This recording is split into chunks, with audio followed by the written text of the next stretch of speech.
Okay, we are back. I'm so sorry for that, family. I did not even realize that the audio was not on. Didn't even realize that. But hopefully, I'm coming in loud and clear. If I'm coming in loud and clear, hit the one button. Hit the one button if I'm coming in loud and clear. Let me know. And then I'll go over what I was saying before, real briefly, and then we'll jump into the show. All right. Now, also, we're live streaming on Facebook as well. So, Facebook, you're getting a taste of what we do on my YouTube channel. So, if you're on Facebook, make sure you go to our YouTube channel, which is www.youtube.com, and look for Kingdom Harbinger Ministries. Kingdom, KINGDOM, Harbinger, HARBINGER, Ministries, MINISTRIES. Look us up. All right. Or you can just type in Divine Prospect and you can find the channel that way as well. All right. So, peace and shalom, family. It's your brother Divine Prospect, Kingdom Harbinger Ministries, and we are back. I know it's been a long time. Shouldn't have left you without a couple of videos to step to, but you know how we do. Sometimes, because of life and a lot of things I have going on, unfortunately, I cannot be as live as I would like to be, right? Good news is that should be changing going into next year, mostly because I've been working pretty hard, worked two jobs, and got a new addition, which takes up a lot of time and responsibility, and other personal matters that I'm taking care of and helping other people behind the scenes. So I cannot be as live as I used to be, right? About a year ago this time. This year has been scattered about when I can go live and content I could add, but I'm working on changing that. This was a transitionary year, and I'm thankful for everything that comes along with it. So all praise to the Most High for that. With that being said, I'm gonna go ahead and finish talking about what I was talking about before, what y'all saw on the screen. Those of you who had tuned in to the previous session that I had to delete. So what I was saying was, this year coming up in 2024, there's a lot of things that we have to do to securitize our cultural heritage. I was supposed to go live on Halloween with a presentation that at that time I didn't get to finish. Now it's almost done, where I wanted to deal with Halloween a little bit differently this year, deal with it more objectively, and not just Halloween, also Thanksgiving, Christmas, and New Year's Day, right? And pretty much I want to deal with it from three aspects. The first one is to see the actual holiday in its historical perspective, its customs, its practices, its origin, all of these things, right, from an academic level. And that's why on the Patreon, I posted a source that will be used for the presentation from an academic source that goes into the history of Halloween. And again, you can insert any secular holiday in there, right? And then we want to jump with cultural heritage. What is the relevance for preserving and the conservation of cultural heritage? Because cultural heritage is what gives you your identity, not just your ethnicity, your cultural heritage, right? So when they align, you become the embodiment of what your ancestors intended for you to be today, right? So, what is cultural heritage according to us who identify as Israelites? What is that? What does that look like? And how should we utilize that as an immune system to protect us from existential threats that seek to undermine, overtake, and remove that from out of our hands and leave us in a sickly state and dependent upon a system who is giving us its values? You see, our value system changes once you swap out your cultural heritage. And then the last portion of it, the third part, goes into acculturation, more particularly directed change. What is directed change? Directed change is when the value system, the practices, the customs, holidays, whatever you want to say, mannerisms, etc., get swapped out from one culture by an overpowering imperialistic culture. So this culture takes over this culture and infuses their value system, their culture, their ethics, their morals, their holidays into this culture. Now, this culture still is able to retain that identity of who they are, but they value, you see that? They devalue their cultural heritage and they place new value on a new value system that was introduced to them. At first, the peoples was resistant to this, as our ancestors was. But over time, because of slavery, we've slowly adopted and took on the religion, the culture, the holidays, the mannerisms, the customs, the practices. We've absorbed all of this. And now we value it over what our ancestors have given us. The system is very intelligent that is oppressing us. It knows what it's doing. It's an organism, a political organism designed to keep us suppressed and use us as batteries to fuel their system. And the best way to do that is to remove your culture. That's called directed change by means of acculturation.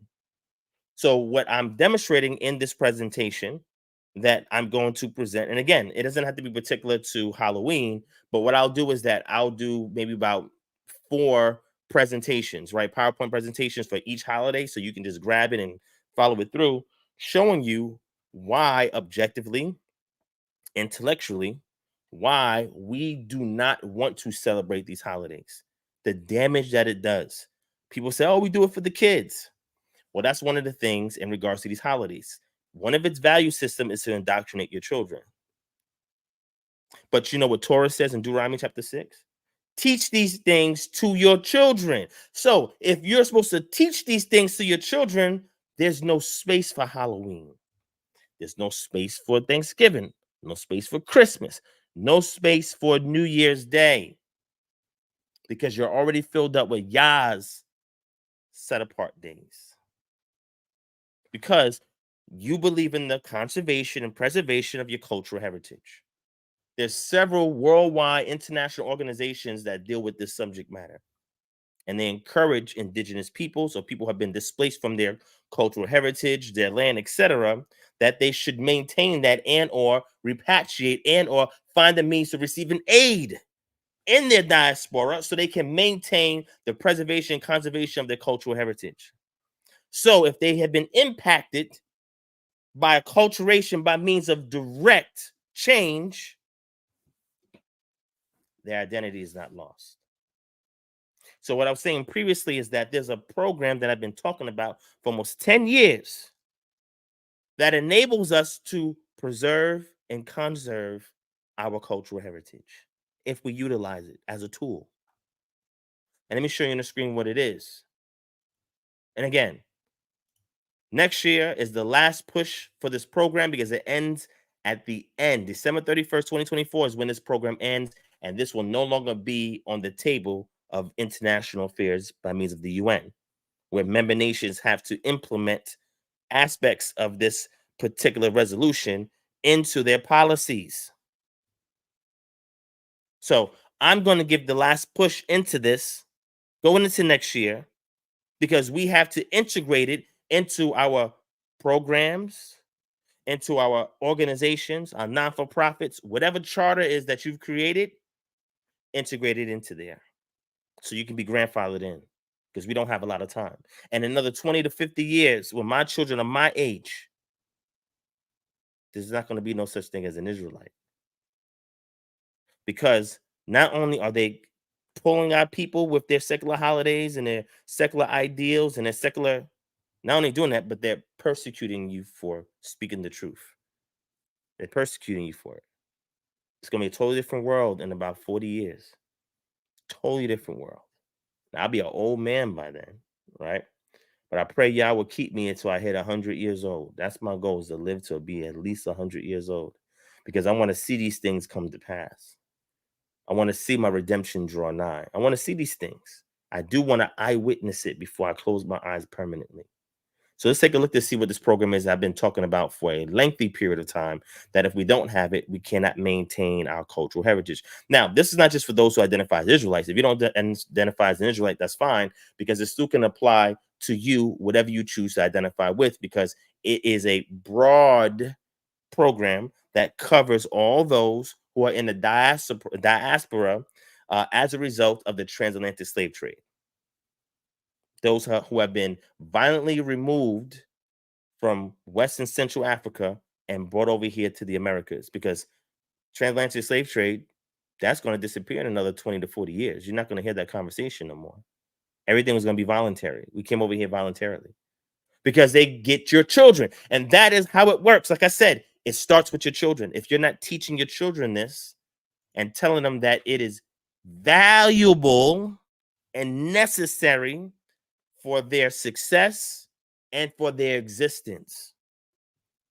If you're not teaching them this value system, they're going to go right along with the program. And we have to hold each other accountable. We are each other's keeper, and we are each other's children's parents. Your children, my children. It takes a village to raise them. In my absence, y'all adults that's watching this, if you see my children, you parent them in my absence if anything ever happens to me. And if, God forbid something happens to you, then that's be my responsibility to make sure that your children are good. That's how community works. And when you're able to self-govern yourself and be autonomous, you set up a structure in order to watch each other's kids. You don't turn your back on them. You don't say, that's not my problem. That's not my family. I'm only looking out for my own. That is detrimental to our existence. So we cannot live like that. All right. So with that being said, let me share this screen real quick. The International Decade for People of African Descent from 2015 to 2024. I've been talking about this, speaking about this, lecturing about this for almost 10 years. Since 2015, I've been doing this. Next year will be 10 years. Next year is the last time that we have doing it. I have a playlist on this, everything like that. This program, which I'm going to drop in the chat. Let me drop it in the chat. Yo, those of you who are not my day ones, you already know I've been talking about this, right? Please look into that. And if you want to know how to implement this program, I have a lecture on this channel where I teach you how to do that. But this right here will allow us to get our recognition, identifying as Israelites, the justice and development that we need to preserve or conserve our cultural heritage, because we're a subgroup of the African diaspora. Okay? That's how we choose to either identify or self-identify. We have every right to do so. Every right to get the recognition for what we choose to identify as and what that cultural heritage looks like, get the justice we need to remove xenophobia, discrimination, stereotyping, etc., that prevents us from maintaining that recognition, and get the means of development so we can create our own institutions, our own healthcare programs, our own education form, all of these things. This enables us to do that. But in order for us to leverage this, we have to put this in our official documentation that brings us together collectively as a group. Like, for example, the charter and the laws and bylaws in the KHM, organizational policies and procedures, right? We integrate it into there. We cite these things, right? And our charter so that people understand what we're about. So in the event that some kind of harm, damage, or injury comes towards our organization by either physical means, immaterial means, abstract means, whatever the case may be, we can reference that. And whatever recourse and whatever relief that is already set in place for the United States as being a member state of that program from the United Nations, we can get those relief and those recourse and those resources, right? So that way the injury and damage that's caused to us can be repaired, and we can continue on and with this momentum that's necessary in order for us to continue to establish our cultural heritage, so that way it can be successfully passed on to generation after generation, despite everything that's going on.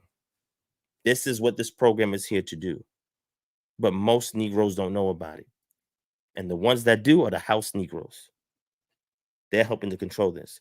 I found out about this by accident. I ain't going to say it's by accident. I'm going to say the Most High intended for me to learn about this in a random situation on a train by two older ladies as part of the Rainbow Coalition, which is Jesse Jackson's organization.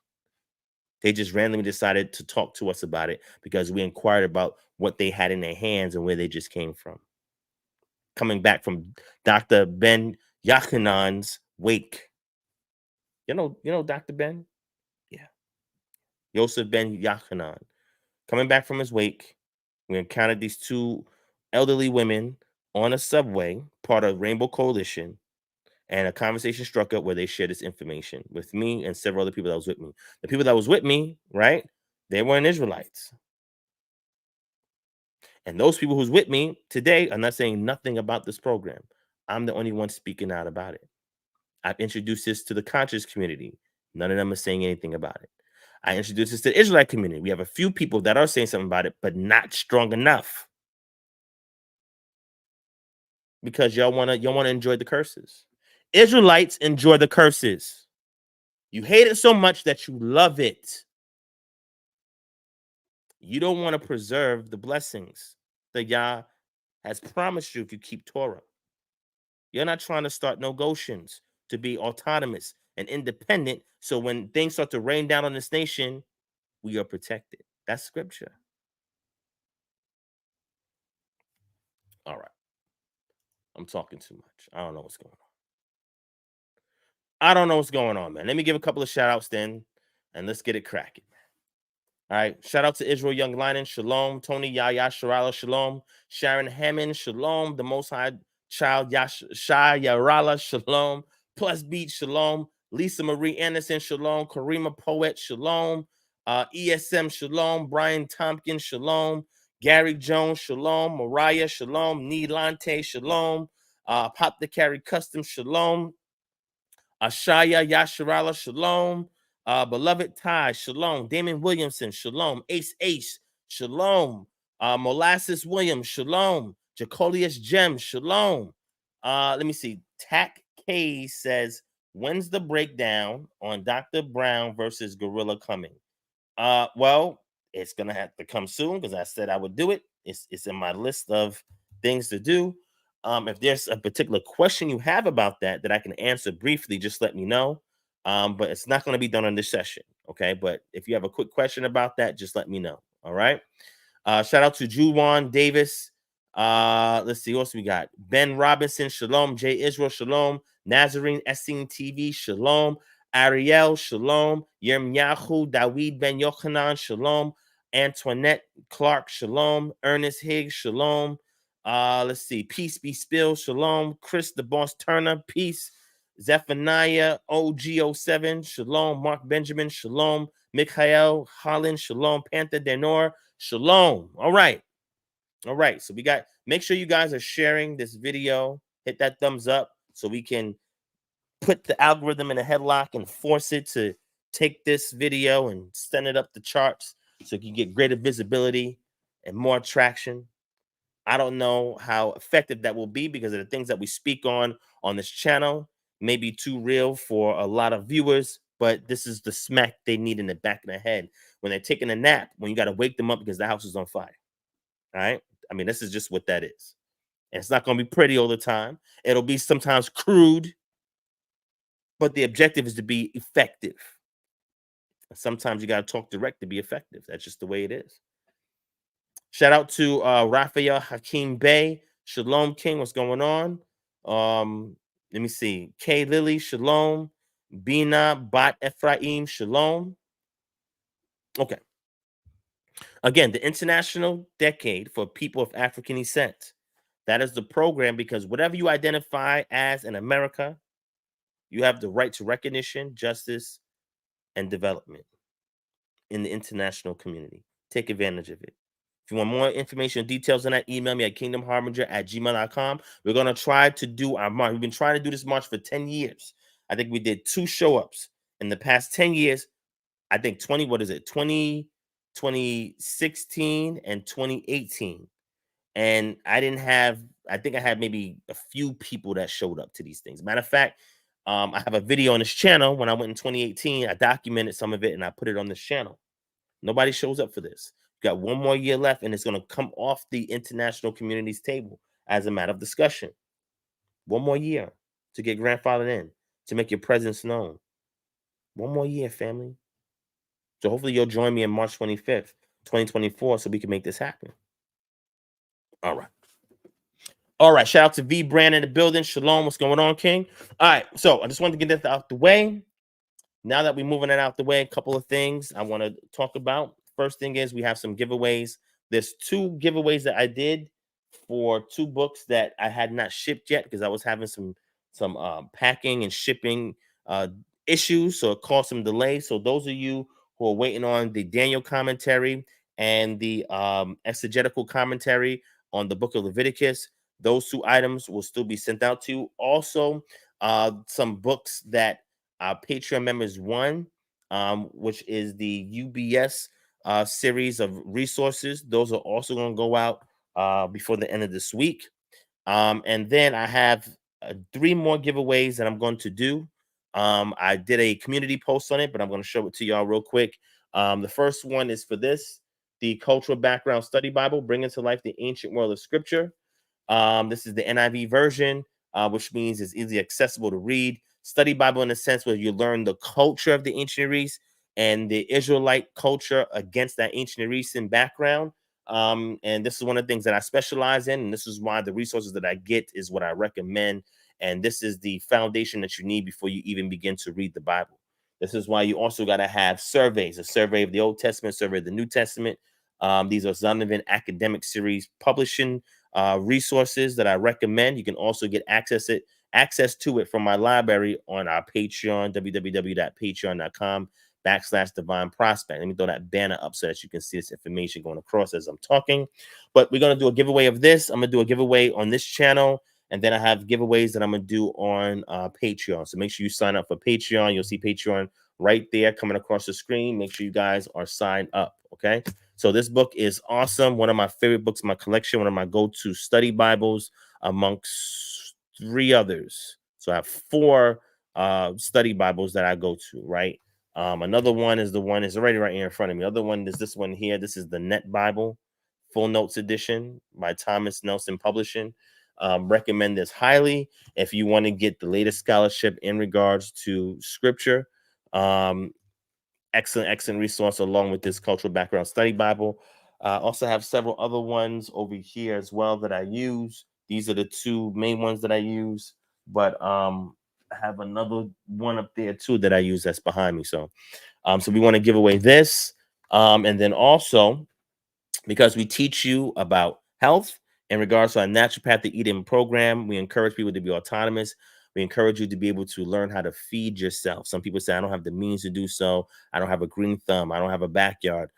All these things. And I understand because that could be true for some people. But we want to remove those things, those hindrances, and give you a clear path, a linear path to actually growing your own food. So we're giving away these 2 Aero Garden items right here. This allows you with no excuses to grow your own food. Okay? You can grow your own food. And I have a video on this channel about that, specifically about my own that I used and that I showed you guys as well. But again, we want to encourage you to eat healthy, to stay healthy, and be able to feed yourself in the event that you need to. And this time you could do it with technology. With technology.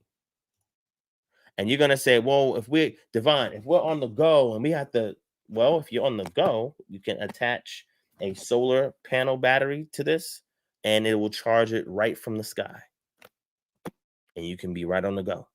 There's no excuses, right? But this is to get you encouraged. You can get your children invested also in learning at a very young age. And again, I got a video on my channel with this. Yeah, showing them how to feed themselves, how to use technology to grow their own food. And this uses heirloom seeds, all right? Organic, non-GMO heirloom seeds, all right? So that you can feed yourself. There's no excuse now. There's so much technology out there. There's no excuse for anything now. If there's an excuse, it's because you choose to make an excuse, right? We can circumvent a lot of things that hinder us using technology, using our culture, and using our willpower. All right. That's very important. All right. All right. Let me see who else joined us. Shout out to Yvette Rivera, Shalom, Yalan, Ben Israel, Shalom, Emmanuel, Shalom. What's going on, King? Robert James, Shalom. Beloved Ty, you said drop the link. The link for what? The link for what? For the you know what? I think I know what you're talking about. You're talking about this for the program that I mentioned, the International Decade for People of African Descent. All right, that's it right here. That's the link right there. That's what you're talking about. That's the link right there. Click that link right there. Click that link right there. All right.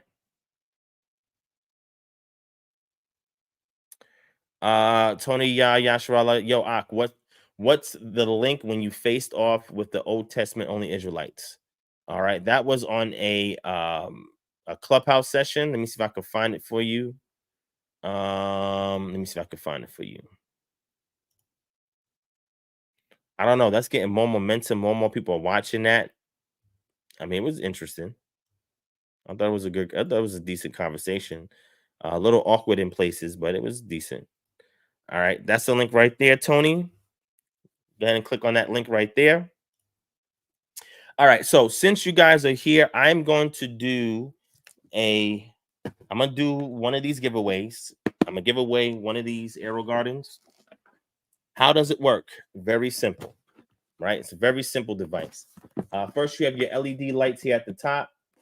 You take one of these pods that already has peat moss and a seed already inserted into it, and you fill this up with water. You add a Miracle Grow solution or fertilizer, and then you just sit this inside the slot right there, and you hit the timer, and that's it.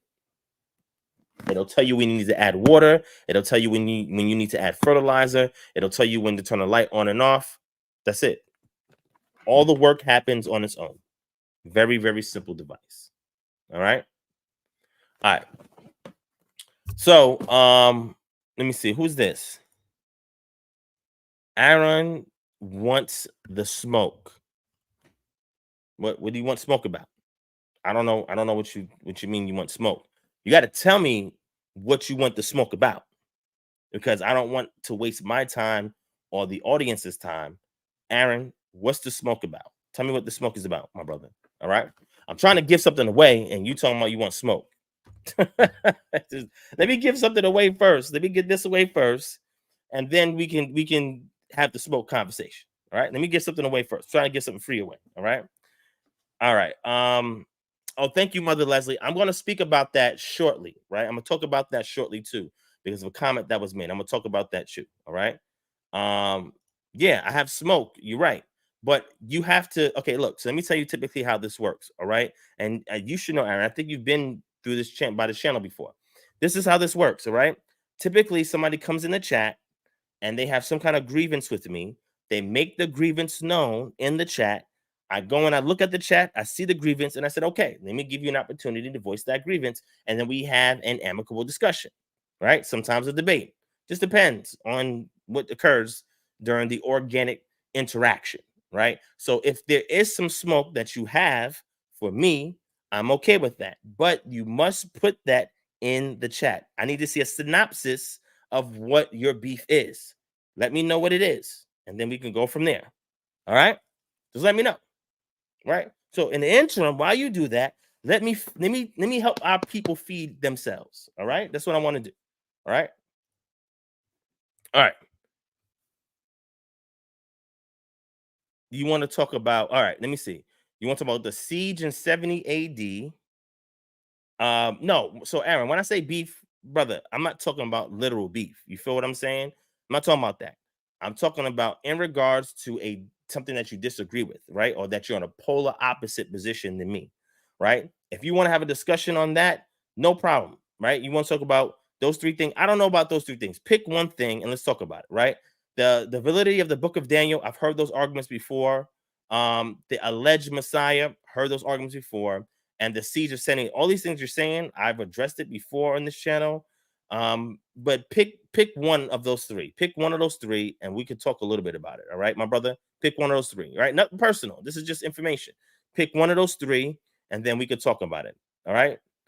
You want to speak on Daniel? Okay. I'm not sure what you want to talk about, Daniel, but yeah. This has been addressed on my channel. I've discussed this on my channel. Matter of fact, you're not part of my Patreon. I have articles on the Patreon about this, right? So this is nothing new. Daniel, according to the current consensus, was completed in about 200 BCE. It's kicked off the apocalyptic literature in regards to Jew or Israelite culture, all right? So as a result of that, we have intertestamental works that play off of the book of Daniel. All right.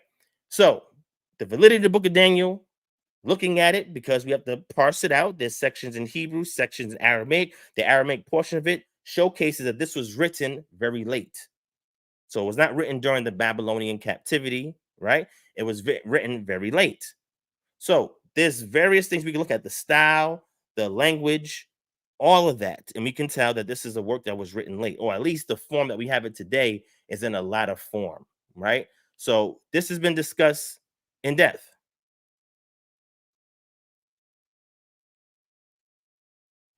Okay, well, I'll see. I'll see. Just hold on for 1 second. Let me get through some of this show, and then we can discuss that. I'll let you voice your opinion. While you voice your opinion, I'll give mine, and then I'll bring sources. All right. All right. So make sure you have your sources ready as well. Okay. All right. Okay. So let's do a giveaway on this so so y'all can learn how to feed yourself. Like everybody should have one of these in their house. No excuse not to have one of these in your house. But I'm gonna give this one away. All right. All right. So let me think of a question because I wasn't even planning to go live today. This is like a random live. Let me think of a question, right? To necessitate someone earning this right here. All right. So let me see. Oh, okay. Let me do this, right? Since Aaron brought something up in regards to since Aaron brings up in regards to the alleged Messiah, here's a question that I have for you. Those of you who paid attention to my position on this, right?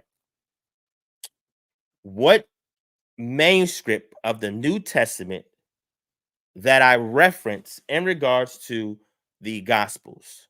What New Testament manuscript do I reference that I use or is my go-to reference in regards to the New Testament? Let me see who gets it. Spell it out. Spell the whole thing out in the chat, and you will win an arrow garden. Let me see. Spell the whole thing out.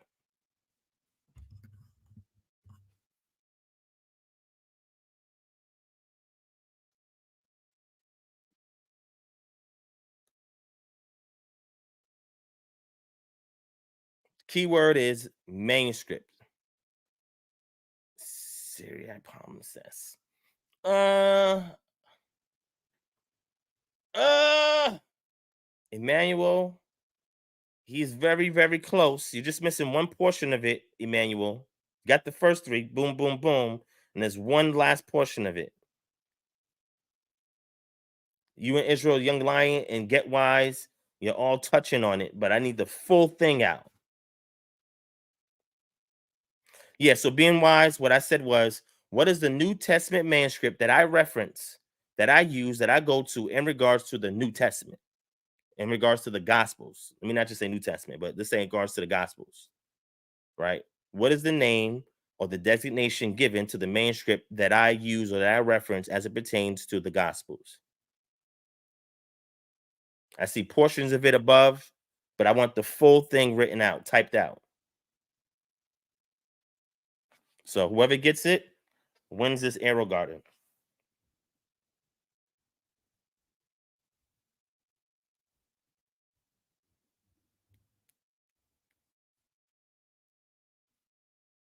There you go. All right, somebody got it. All right. That's crazy because Israel Lion had part of it. Manuel had most of it, but I said the whole thing.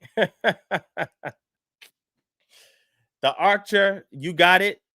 Emmanuel, I'm surprised, man. Your Twitter fingers are slow today. You and Israel Young Lion were trying to get it for real. My brother, where's he at? Get wise. All right, so but you got it. Archer, you win. You win an arrow garden. There you go. You win an arrow garden. Okay.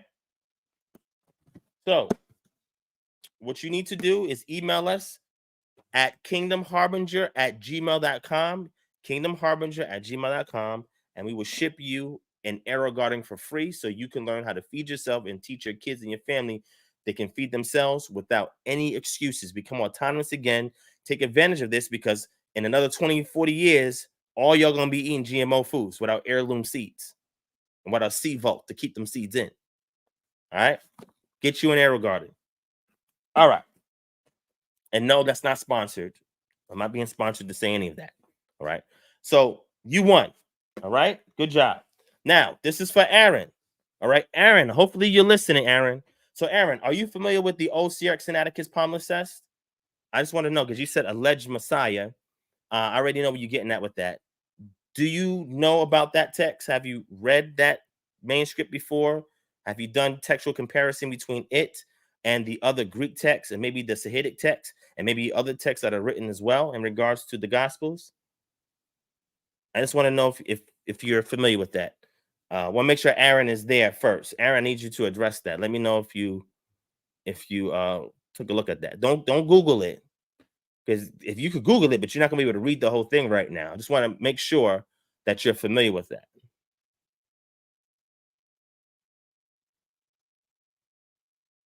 Okay. I'm gonna give him a moment because I'm sure he probably hasn't, but I'm gonna give him a moment. I'm gonna give him a moment because this is gonna come up in discussion, right? All right. So let me move that out the way. Next, I want to address something, right? I want to address something real quick. All right. Well, two things. Uh, Second thing is, I've getting a lot of people ask me about ketubas, and a lot of people have upcoming marriages planned, right? And I always encourage that, right? That's important. All right. So what I did was uh, created an actual official ketubah with all the wording that you need and everything like that. And now is being offered for sale. You can buy it, right? From our Patreon store. So Patreon has a shop that we can now offer digital items. For example, I have a digital item of King Solomon, the ancient depiction of King Solomon on there that you can purchase. Now you can actually purchase this ketubah as well. I have the links in the description below, right? But I'm going to show it to you on the Patreon site. So if anybody's interested, like if you want a ketubah, right, an official computer that I've vetted out, that I've parsed out, that I've even used myself, this is what I highly recommend for you. Okay, I'm gonna show it to you on the screen where you can go get it at. The link is in the description below, but I'm going to also drop the link in the chat. All right, so let me drop that in the chat. Here you go.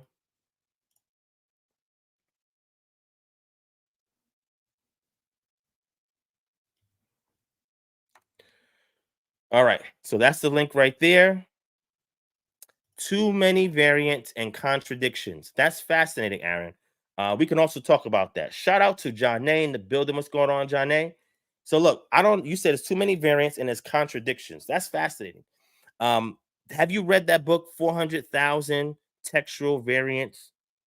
Have you read that book? I think that's a fascinating book that you should read first before you come up with this contradictions and variants. You know, the Tanakh has contradictions and variants too. You mentioned the Septuagint, but we're going to get into that in a second, my brother. So just hold on for a second. We'll get if you don't deal with or don't know anything about the OSS, then the conversation we have about the alleged Messiah is going to be a very fascinating one. All right, very fascinating. But we'll get to that in 1 second, okay? Repeats? I don't know what you mean repeats, but as long as you're going to source up, we can have a chat about that. All right. So if anybody's interested in getting the Ketubah, right? I dropped the link in there. I'm gonna share it on my screen.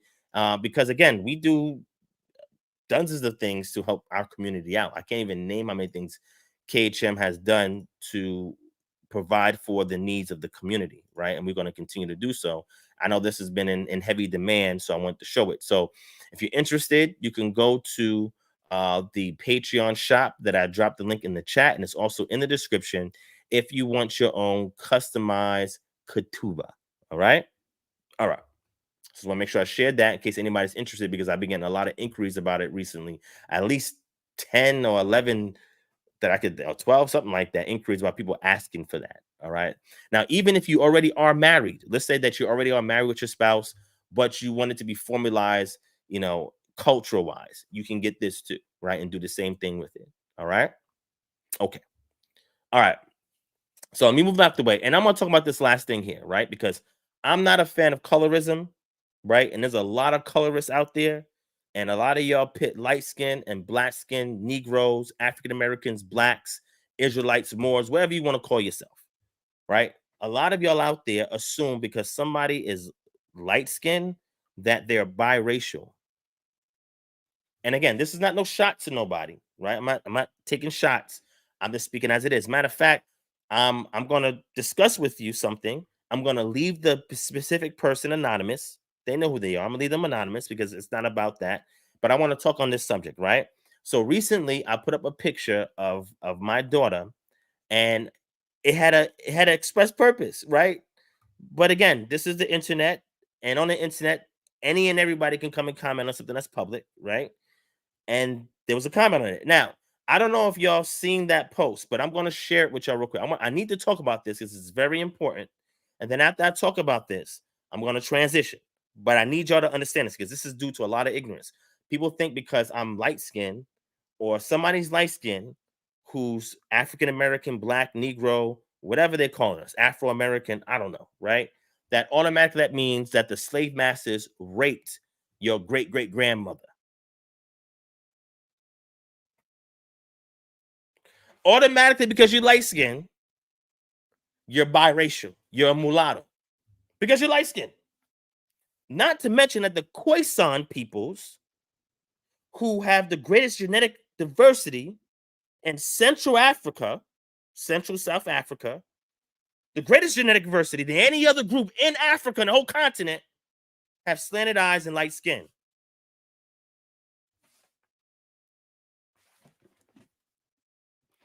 Who has the oldest haplogroups than any existent African on the African continent. So what happened? Did the slave masters go over there too and rape them?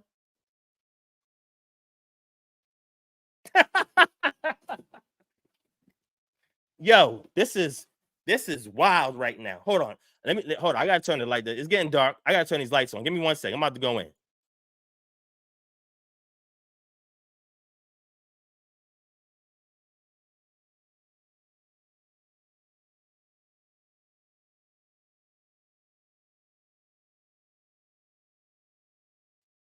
All right. Can y'all see me now? Just want to make sure you can see me now. Can you see me now? We're gonna put this to bed because the post, I would think that, oh, somebody sees a post, man, Divine, that was a great post, and most people did. But there has to be somebody, and it's okay. I'm okay with people that have grievances, disagreements, or whatever. Automatically assumes that because my youngest daughter is light skinned, that she's biracial, and has and said to me in the post that they have an issue with brothers marrying and having children with women outside of our ethnicity. Now, let me say this, right? The mother of my daughter, my wife, right? Y'all seen her, right? Y'all seen my wife, right? Hit one if you see my wife. All my kids that I had them one person. One person, my wife. All my kids I've had is from one person, right? I'm not even gonna say nothing else about that. But what I'm saying is, have y'all seen her? Hit one if y'all seen her. Hit one. Okay. So if y'all seen her, right? Her family did a hold on. Let me make sure this thing is focusing. Focus. Let's focus. Don't mess up my focus camera. Don't mess up my focus camera. Let's see what's going on. Come on, camera. Don't mess up my focus. We about to go in right now. The camera looks blurry, right? I don't know what's going on. Hold on.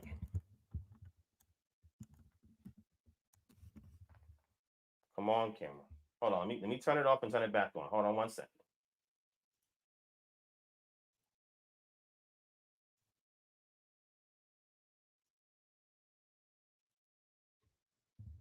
Y'all said it's not blurry? I don't know why it looks blurry on my end. The mic looks fine. I look blurry. Hold on. 1 second. Let me see if I can fix that. This is not the time to get out of focus.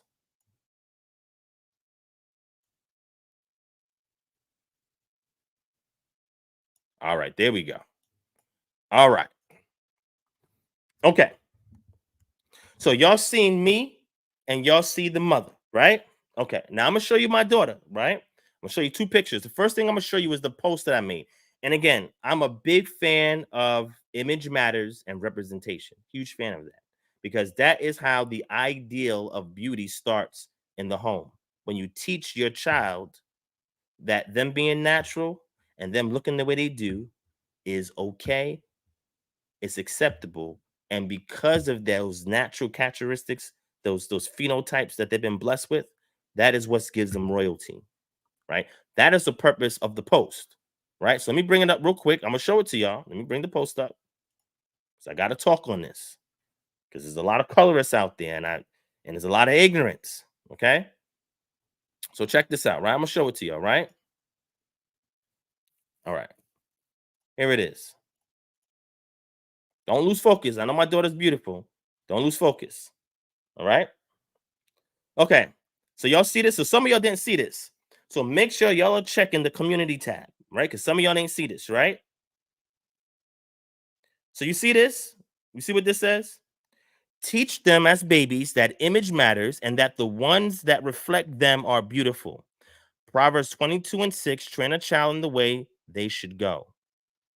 So here's a picture of my youngest daughter. She's 8 months, right? And that is a doll. So in my house, I make sure that the dominant dolls that because I have 3 daughters, that my daughters use look like that. They have melanin, they have curly, kinky hair, right? And some of them have clothes that's representative of their cultural heritage, right? So this is the post. If you can see my daughter's hair, she has very curly hair, right? It gets a little tougher in texture as they get older because I have several daughters, right? So that's the image that I put up here because I want this to be the ideal of beauty in my daughter's eyes. When she's 8 months and she's grabbing for a doll, this is what the dolls look like in my house. This is what they look like.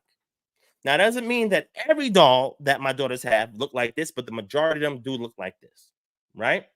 So this is the point of the post, right? Now, I don't want to show you the comment because the person who left the comment, I want to leave them anonymous. I don't want to put them out there, make it think I'm attacking them, because I'm not. I'm addressing something that they said, which I thought was very, very offensive. Even though I don't think they meant it to be offensive, but it was offensive, right?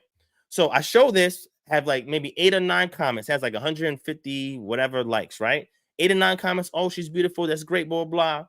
And then here somebody comes, and I'm gonna read this, right? I'm not gonna show it to you, right? I'm gonna read this, and then somebody comes and they say specifically that, oh, this baby looks to be biracial, not black. Now watch this, family. Now watch this. Let me say this. Let's say that my daughter was biracial. The fact that she has a black doll with curly hair, and that is how she's learning the ideals of beauty, what would be wrong with that? Matter of fact, I think this entire nation needs to know that that doll that you see and the dolls that we have here, that should be the ideal beauty. I don't care what race you are. We have the most dominant genes than any other ethnicity on this planet. So if I want to show a biracial child that, or a child of another ethnicity, that this is the ideal of beauty, not what you've been told for the past 200, 300, 400 years, especially since we've been taken here and got removed from our cultural heritage, that teaches us that what we look like is normal. If you're religious, your God should look like you, should represent you. If it does not, then what the hell are you doing? That's somebody else's. You give it back. Beauty should look like you. And again, I'm not knocking any ethnicity out there. They have their own standards of beauty. But when it comes to me and my people, this is what we need to show our children. So if my daughter was biracial, the fact that I'm teaching her that these dolls that she have is the ideal of beauty, what's wrong with that? There would be nothing wrong with that. What's wrong with that?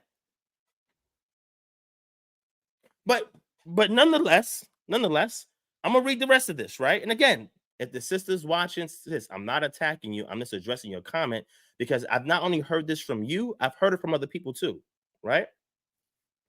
So she goes on to say, because I said, this is my daughter, and she's definitely not biracial. Why the assumption? She says, and here again, that is because of rape during slavery. Rape during slavery. Okay. Now, mind you, the sister that's saying this, from her picture, she's not blue black, but I digress, right? And again, it comes from brothers and sisters that may be maybe a shade or two darker than me, and they say this about my children, right? But let me keep reading. The little girl's beautiful, but I just noticed that there's a lot of biracial children that are passing for black that look similar to her, right? So this is what she's saying, right? And she says, no offense, your baby's beautiful, but nowadays black men are marrying strange women and lying to their children, telling them that they are black, even though their mothers are not. I have seen children that are biracial that look similar to your baby, but your baby's even more beautiful than them. Thank you. She said, no shade. And she goes to say, I guess my biggest peeve now is that the men and women marrying out is going to have their children with identity crisis. That's going to become another problem for our community to take on. Now, this is what she said, right? Now, first and foremost, if my daughter's not biracial, none of that applies, right? I'm going to show you a picture real quick, right? But I understand her sentiment. And this goes into what we're talking about identity, cultural heritage, and all of that, right? And what the Torah teaches in regards to us maintaining our identity, right? The preferences and who we should marry and have children with and so forth, right? So nonetheless, this is what she's saying, right? Now, again, if there are biracial couples in our community, right, I have no beef with it as long as both parties worship Yah.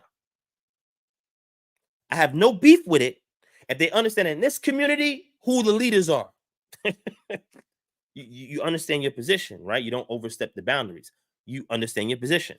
I have no problem with that because there's several of us in here who are Israelites that do have biracial marriages and biracial children, right?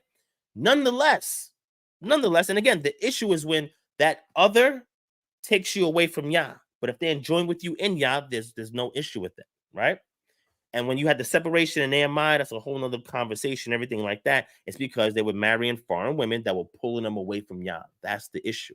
If you marry somebody outside the community, they're not pulling you away from Yah, but they encourage you, they're in it with you, and they respect the unwritten rules of this community on who's in leadership, then there should be no problem with that. And they should know what the ideals of beauty are and should agree to that. Why? Not because I'm saying it from a relative position, but genetically speaking, we have dominant genes. I'm going to do a whole lecture on that, of dominant genes and how to test if you have those dominant genes or not. But nonetheless, the issue she has is when there are men and or women who are Israelite, Black, African American, whatever, they marry outside of their race, which I think is a very bad word. Ethnicity is better. Outside their race, have biracial children, and then teach those biracial children they Black. Well, there's a such thing that happened. What is that? They call the 1/5 rule, the one blood drop rule. Let me find out real quick. Hold on 1 second. I want to bring this up. Let's bring up the one drop rule. Because according to the one drop rule, there's no such thing as biracial. But wait, let's go to the one drop rule. Right? I'm gonna read this. Real quick.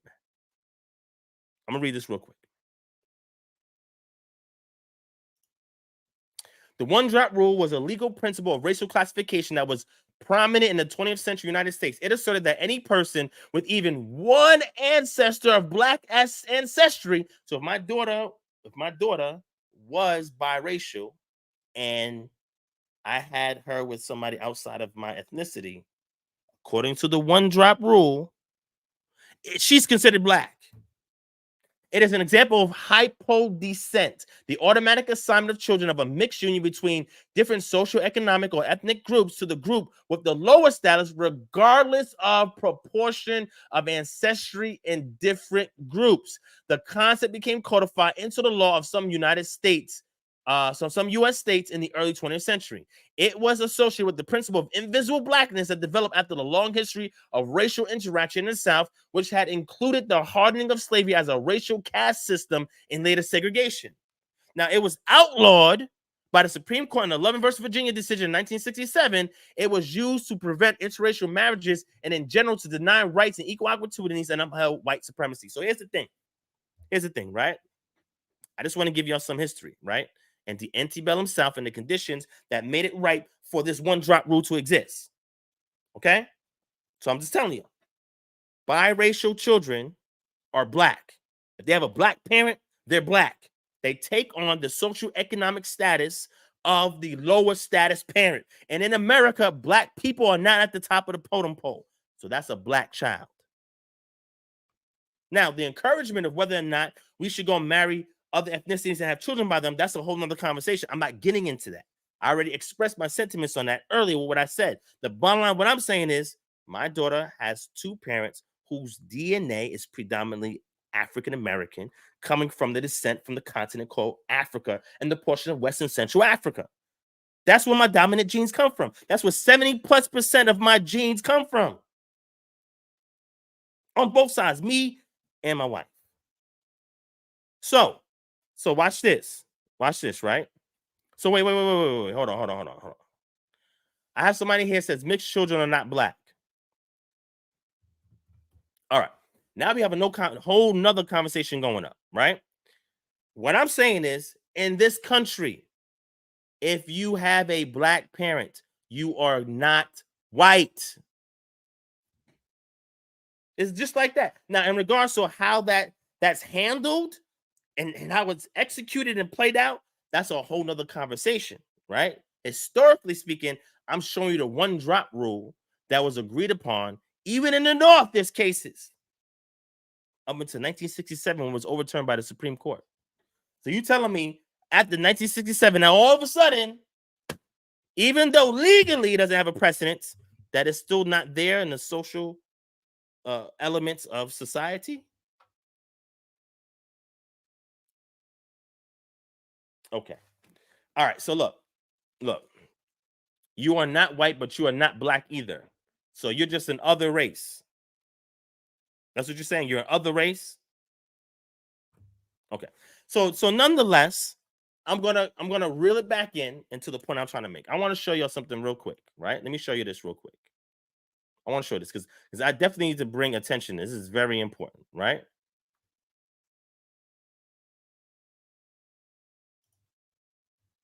I want to show this to y'all real quick.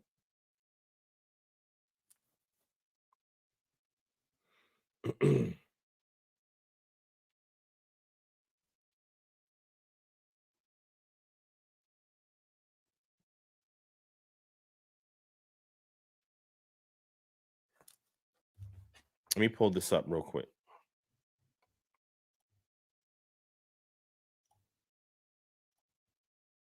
I want to show this to you, okay?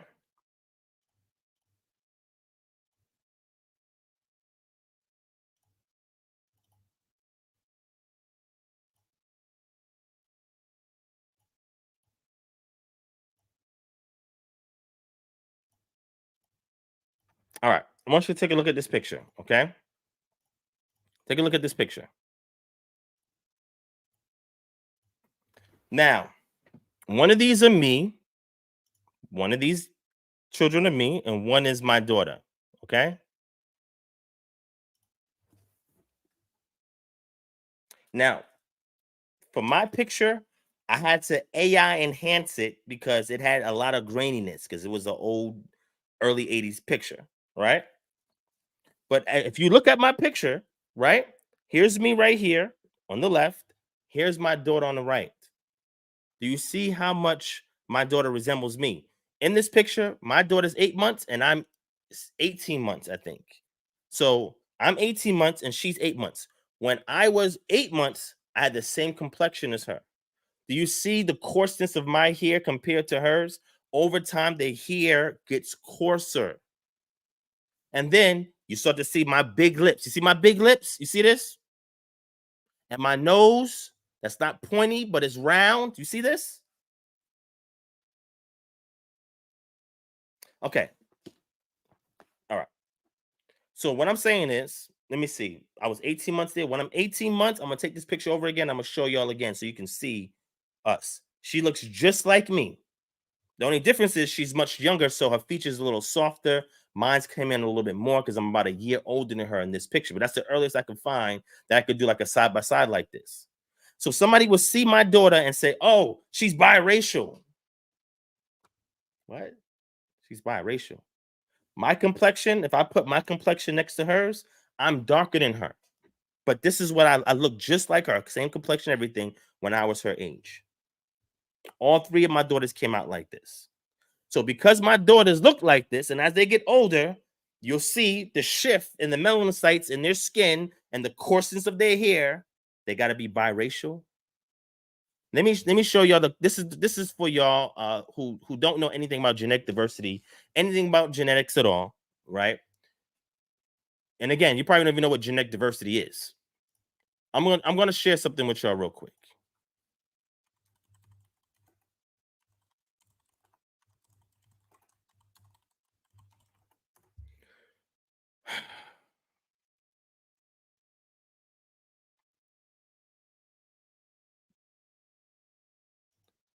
I want to show this to y'all real quick. All right, because we deal with science here.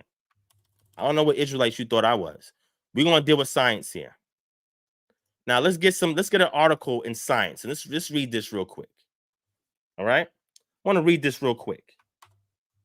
All right, this is from genomebiology.biomedcentral.com.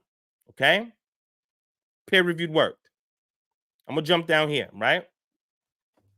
Hunter-gatherer populations in southern Africa, such as the Khoisan and in the Central African rainforest, represented the most diverse human populations in the world. Among them, the Khoisan harbor the most divergent lineages and represent the basal group for all living humans. You want to see what a Khoisan baby look like? Wait, hold on. Let me just keep going. A recent study based on ancient genomes derived from 2,000-year-old remains from southern African hunter-gatherers suggests that the divergence between the ancestors of present-day Khoisan groups and other, do you see that, and other populations might have occurred as age 260,000 to 350,000 KY. So here's the thing that we're talking about, right?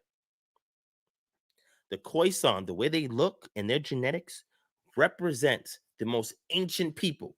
And there was a break off from their ancestors that look like them that then shows the diversity in everybody else on the planet. Now watch this, man. I want to show you what these Khoisan people look like. This is crazy that I got to do this, man. This is crazy.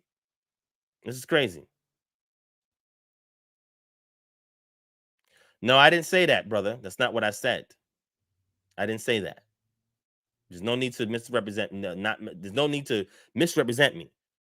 I'm gonna get back to you. I'm gonna show you what the Khoisan look like, because people get mad at what I'm talking about, right? See, everything that I talk about, this is what happens.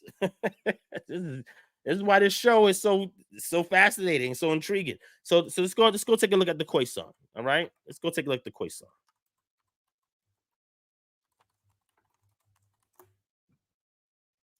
Let's go look at the Khoisan. Let's go take a look.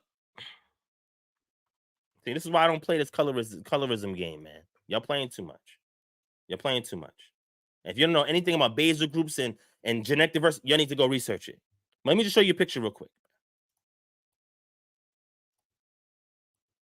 That's a Khoisan baby right there, whose genetics holds the most diversity, and from them, every other person on this planet, with all their differences and phenotypes, come from. But this is what that's what their baby looked like. Look, that's their baby right there. Y'all let me know if that's a blue-black baby. You see that baby's complexion? You see my complexion? See that baby's complexion? Look at my complexion.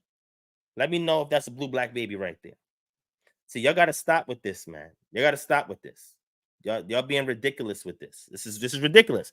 This is why we cannot unite, because we have people that make silly comments like this. Silly comments. This guy Kubena non Kali Nago.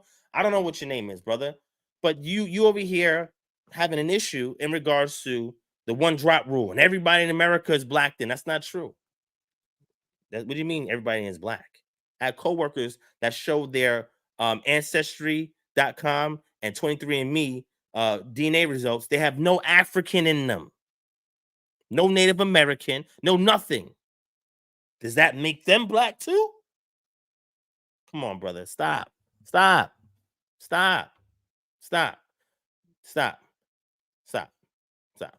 not going to get into this. I'm going to pause it right here. But what I'm trying to explain to you is this Khoisan baby right here, who's maybe about 2 shades, maybe a shade and a half darker than my daughter, represent the greatest genetic diversity on the planet. Do you understand? That means what they look like has been maintained for over 250,000 years. When you go to Omar Herto in Ethiopia, we find the earliest remains of Homo sapiens sapiens. You know what they would have looked like? All right. All right. Yes, you'll see that. There's some amongst them that do have darker tones, but the majority of them look like this. I have 4 studies. If y'all interested, I could share it with y'all, and you can see that we know what genotypes in your genome express the phenotype for complexion in your skin, pigmentation. You can read this. We know those earlier skeletons, this is what they would have looked like if they had flesh on them. Okay. Respect to you too, my brother. I know, listen, I want to say this for the record, right? Even though I am very animated and expressive when I speak, I don't mean no ill will. So, Cubena, I appreciate your input, whether I agree or disagree, right? And again, there's nothing personal. When I speak, it's about information.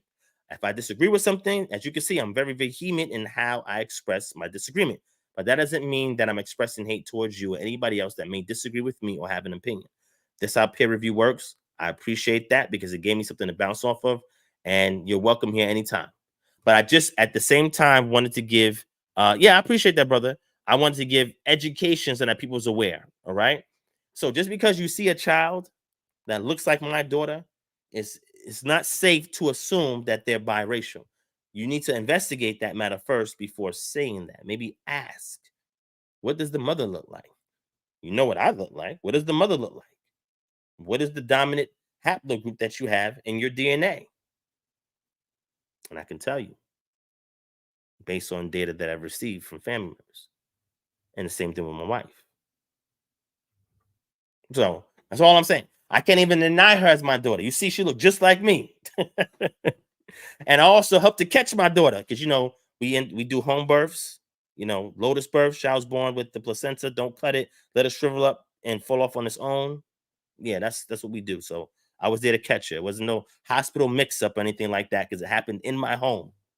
This year happened in my home. Again, this is what we talk about autonomy. Catching your own children. That's autonomy. Anyway, so I digress. I just wanted to share, get on my soapbox, talk about that for a little bit because it did strike a chord, and I just want to use it as a means to educate people on the subject matter. Okay, just want to educate y'all. All right. All right. Here we go. Let's transition. Now, Aaron, I don't know where he's at. Aaron, if you're still there, leave a comment. I'll bring you on. No problem. Shout out to Gabrielle Byron Lewis, Shalom King, Dennis McMillian, Shalom. Dennis McMillian, yes. So I don't know if y'all are aware of it. There's a Hebrews to Negroes event that's happening. I think it's November 18th in Tampa Bay, Florida. Or Tampa, I said Tampa Bay, Tampa, Florida. Me and some of my family members intend to be there. So if y'all don't know about it, all you got to do is just Google it. Dennis, I can't pull the link right now, but if you have the link for it, or if anybody has a link for it, please share it in the chat. Please share it in the chat. So if you're interested in coming to this event, it's going to have hundreds and hundreds of Israelites there, right? For the movie premiere, for the lectures and everything, the music and everything that's going to happen. It's on November 18th, if I'm not mistaken, in Tampa, Florida this year. So if anybody has the link, please drop the link down there. Okay. Big Chief Prince Vision. If you're looking for your lineage as it pertains to your African ethnic side, I will go to AfricanAncestry.com. Right. Dr. Kittles is who I recommend if you want to go check your DNA lineage as it pertains to that portion of it. Okay. All right. So can somebody please drop the link there for the event? If not, I'm just gonna have to go look for it. I'm gonna have to go look for it. Let me see. Hold on. Let me see if I can find it. Because I know some people saying they want to go. Yeah, if you go to the Hebrews to Negroes Instagram page, let me go there right now. And I was at the event. When was that? Chris, I know Chris is in here. Chris, when was that event? Chris, the last time, was it 2019? Was it? I think it was 2019. I was at that one before COVID. Let me see. Let's see. Let me bring it up real quick. Hold on.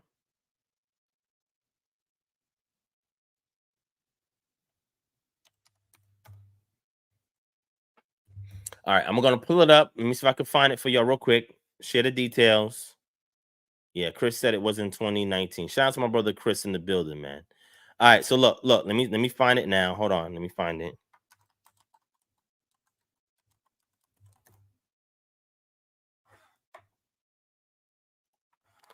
All right, so let me see if I can find, where is it at? Where is it at? Where is it at? Where is it at? Where is it at?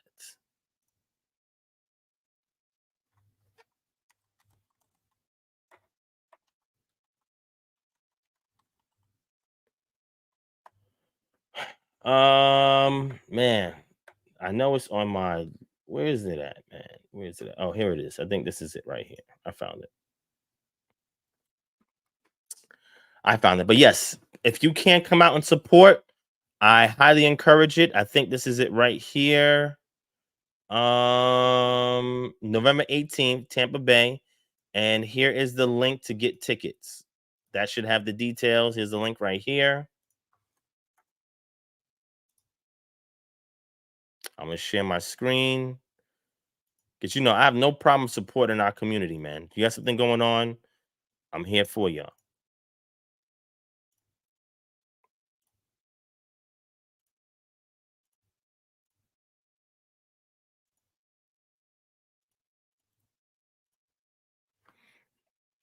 All right, so let me do November 17th and 18th. Here is the flyer right here, the official flyer. It's a 2-day conference. The address is here. I put the link there. Let me share it.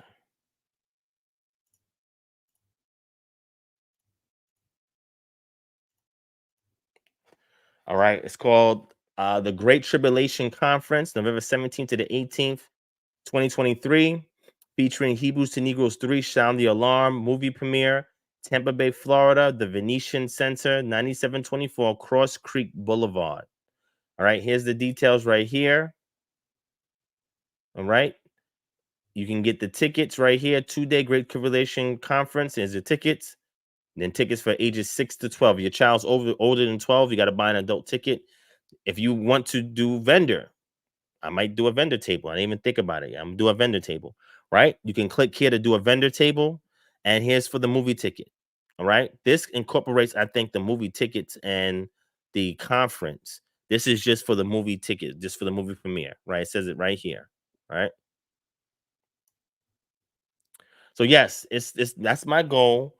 My goal is to make it to this event. That's what me and my family are planning right now. All right. So some of y'all may not be aware of this event, but yes, those are the details for it. I don't know what just happened to the screen.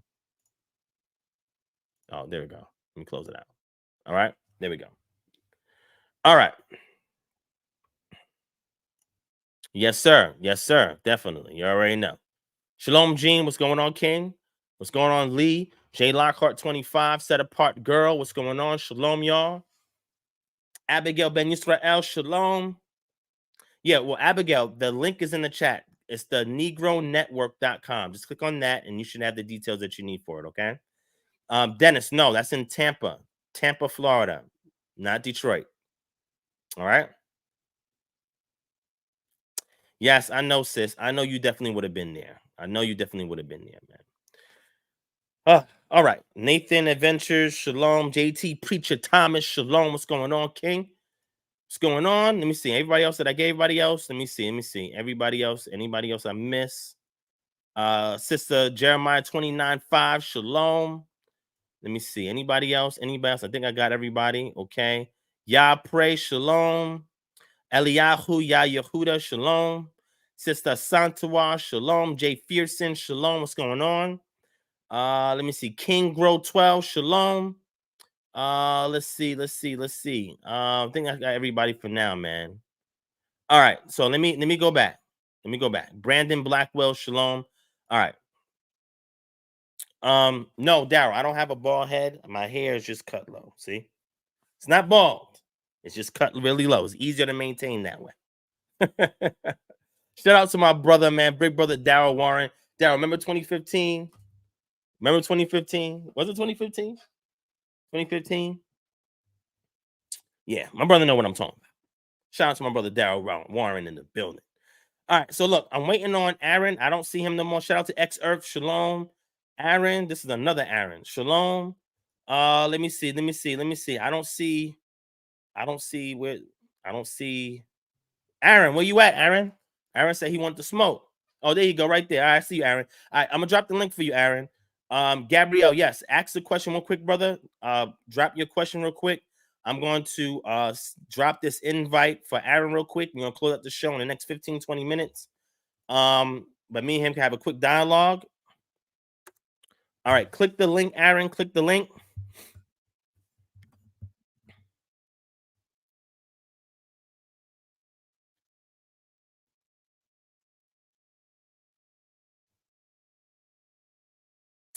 Yes, thank you for reminding me of that.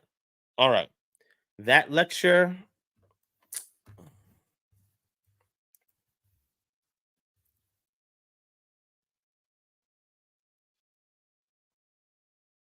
So I don't forget, make a note.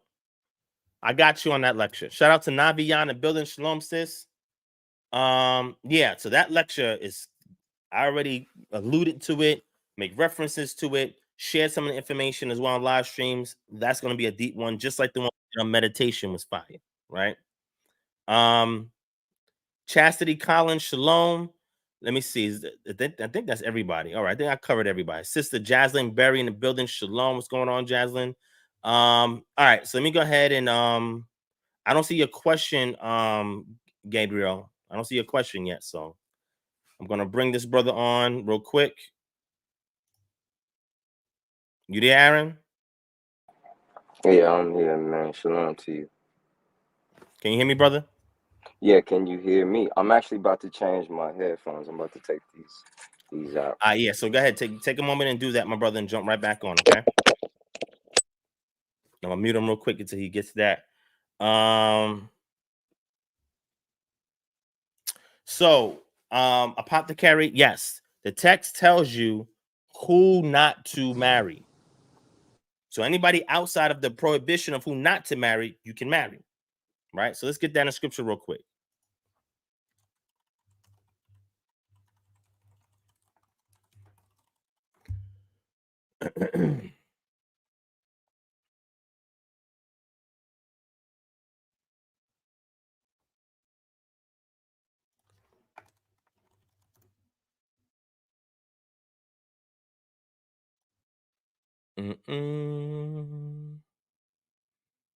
Okay, Deuteronomy chapter 7 is one of them. Let me grab that real quick.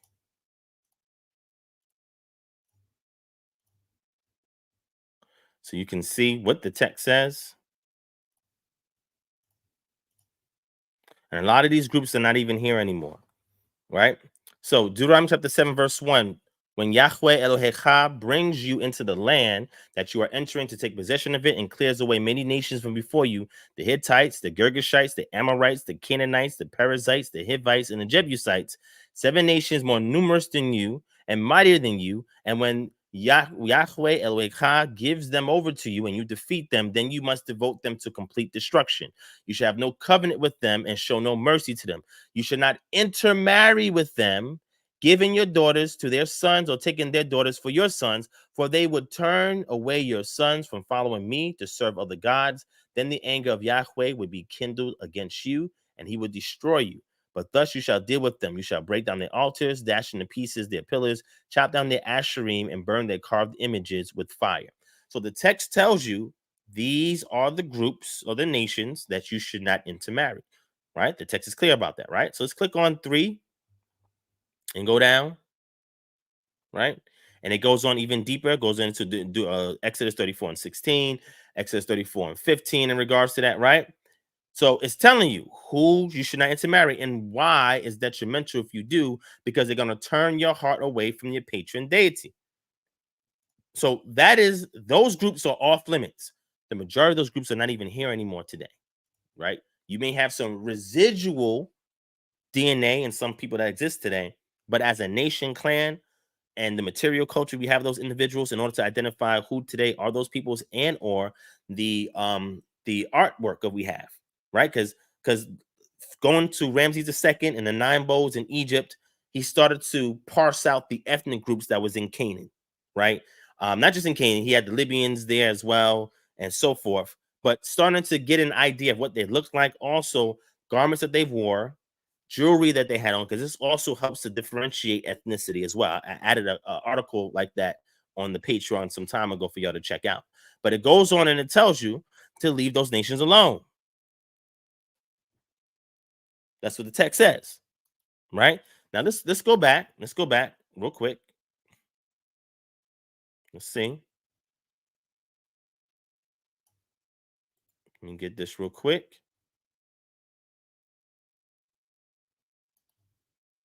Hold on.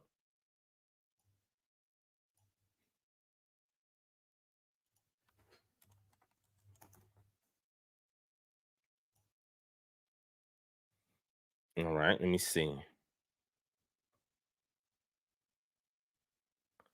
Let me give one more verse for y'all. I did Deuteronomy 7. Let me see. Let's see.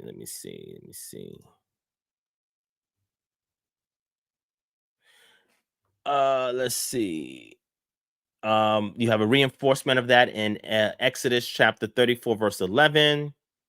Man, there was another one that I wanted to grab real quick, and I don't have it in my list here, so I'm gonna talk on that even more another time. Actually, I did a video on this, right? So all you got to do is type in Kingdom Harbinger Ministries or Divine Prospect, interracial marriages. Type that into YouTube search, and you'll be able to go and see what I've said in regards to that. All right, I did a whole live stream on that.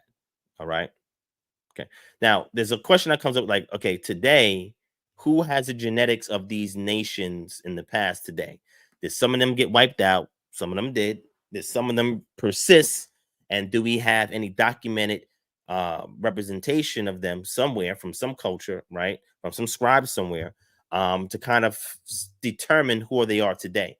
Yes, we do have some of that for some groups, but a lot of groups are extinct. They don't exist anymore. They're not here, right? But again, interracial marriages, type that in with my name or Kingdom Harbinger Ministries, and you'll see I did a whole live stream on that. All right. Okay. All right. So I'm gonna do this. Right. Aaron, can you hear me now? You there? Yeah, I'm here, man. Can you hear me? I can hear you, my brother. All right. So I'm gonna give you the All right. floor. I'm gonna mute. I'm gonna give you the floor, and then I'll jump in. Okay. Yeah, no, All for right. sure. You got it, brother. All right, man. What? First off, I appreciate you even having the dialogue because you know it's few and far between discussions, dialogues, and debates with certain people this day. So the reason why I bring up Daniel, man, is because it segues into bigger topics. To me, I'm not saying the validity of Daniel is not a big topic, but it just segues into larger topics, primarily the siege of Jerusalem, certain prophetic visions, etc. But so the reason why I'm bringing to the forefront that Daniel is not valid is the primary reason would be that the book of Daniel contradicts Torah, the laws of Torah, and the agreements made between the Israelites and the Creator. That's the primary reason. The secondary reason would be like, some historical references and things of that nature, which make a lot of sense. And some people would even prioritize the second historical reasonings as a primary reasoning. Me, however, I noticed the contradictions with Torah, and to jump straight into it, the agreements made with the children of Israel with all 12 tribes on the mountain with the Creator was an agreement to the land. It was a marriagement, an adjoinement, a covenant to the land, not with the children of Israel, seeing how our Creator already chose Abram. He already chose him and said he'd bless his seed. So the covenant that was agreed upon with the 12 tribes prior to entering the land was 100% having to do with the land. And the blessings and the curses befell these individual people. Now we do have examples of chapters which speak about the whole nation transgressing, like Deuteronomy 28, Leviticus 26. These are dire warnings to a perverse generation that's going to transgress wholeheartedly. Now, the context I would use with Daniel would be like Deuteronomy 30, which shows individual blessings that are recorded within the heavens and the earth prior to entering the land. Now, the blessings would be for you to be blessed on the land, which you go to inherit. That's the entire contractual agreement was prior to inheriting this land. So you were promised by the Creator Almighty that you would be blessed for being a righteous person upon the land you go to inherit, or you would be cursed and punished for your wickedness and transgressions upon the land which you go to inherit. And it seems like the capital punishment, aside from death, would be being taken off the land which you go to inherit. That's a punishment for wicked people. You can read that in Deuteronomy 30 specifically, and a plethora of other places, but I just want to stay black and white and stay in one place as a primary source, using blessings and curses prior to entering the land. Now, here's where Daniel contradicts. Daniel's the only person in all of Torah Tanakh who is an Israelite, who's binded by this contract, who contradicts the contract. He was allegedly a righteous man, so righteous that his book and his scrolls and his recordings were placed amongst the other prophets and righteous people. However, he was the only individual one that was taken into captivity, which is a punishment for a wicked person. And that's where the main issue lies, is that the Creator's word does not come back void, and we all agree on that. So what would be the reconciliation with showing that Daniel, who was an alleged righteous man, in chapter 1 admits that he was amongst the captives? And as a matter of fact, he doesn't even admit it. It's another, it's not from a first person point of view, if you understand what I'm saying. Gotcha. So you're saying because Daniel was a righteous man, but he was a captive, that nullifies the book of Daniel? Is that what you're saying? Well, I'm not saying he was a righteous man. If Daniel was a real person, according to the laws of Torah, he was wicked. So, but I'm saying that his storyline. Wait, hold on. Okay, so one at a time. All right. So you said Daniel was wicked, right? If he was a real person, according to the laws of Torah, he had to have been wicked to be now taken out of his land. Tell me why? Because he was taken out the land. Now let me ask because you. Deuteronomy. I got you, brother. Okay. Listen, let me ask you a question real quick. So was Ezekiel a righteous prophet? Did he exist? Of course he was, and of course he existed. Was he taken out of the land too?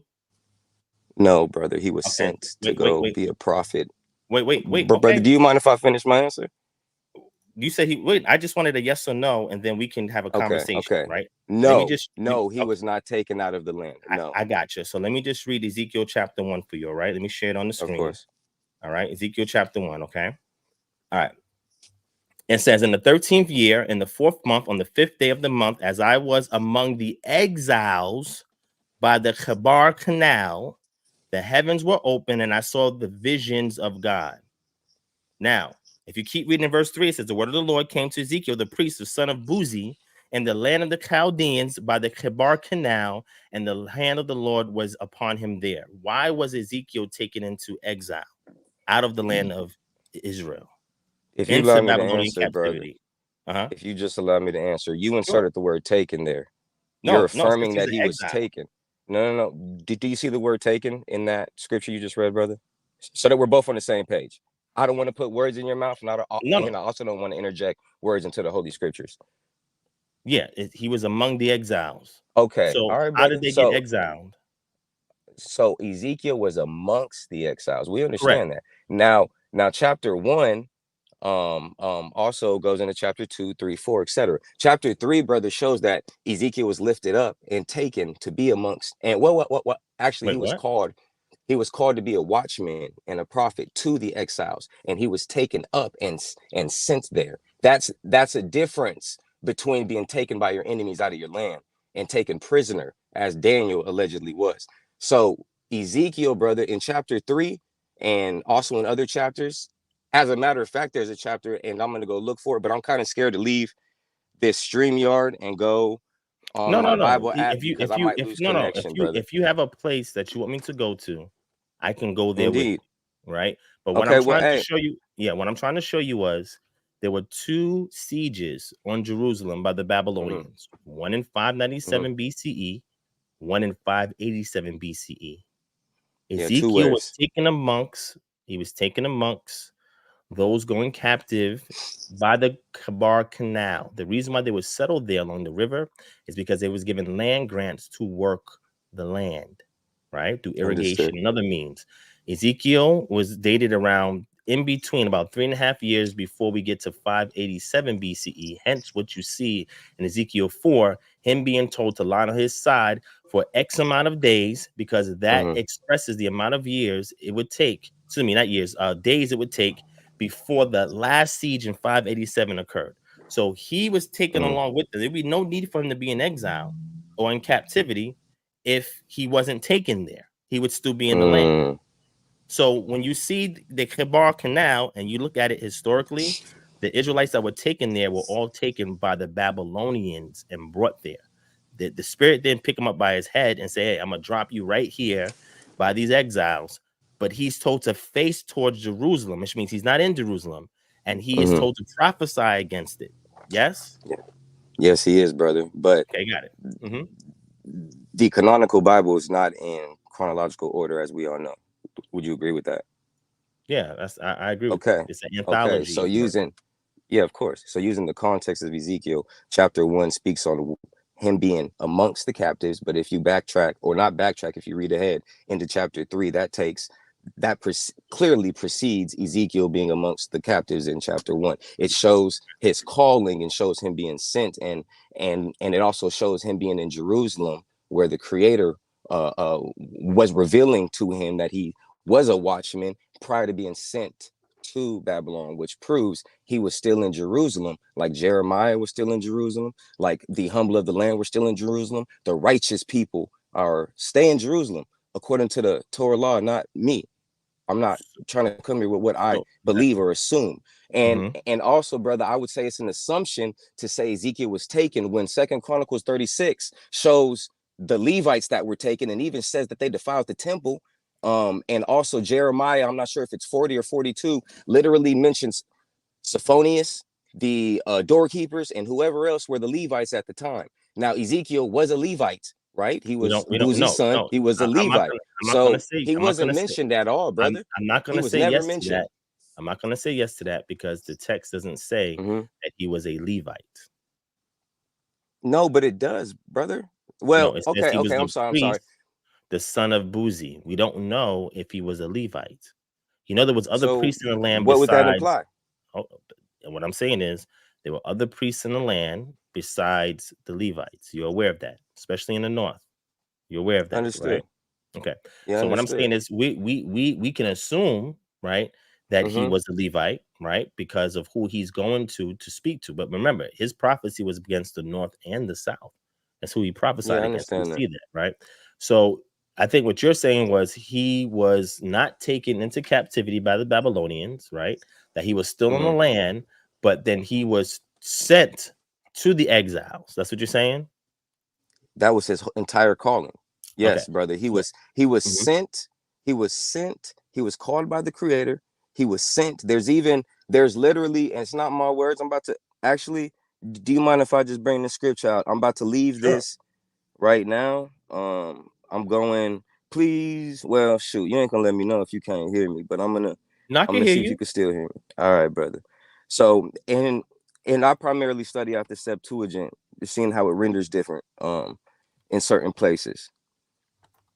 So I'm going to be bringing out Ezekiel, most likely chapter 3 in the Septuagint.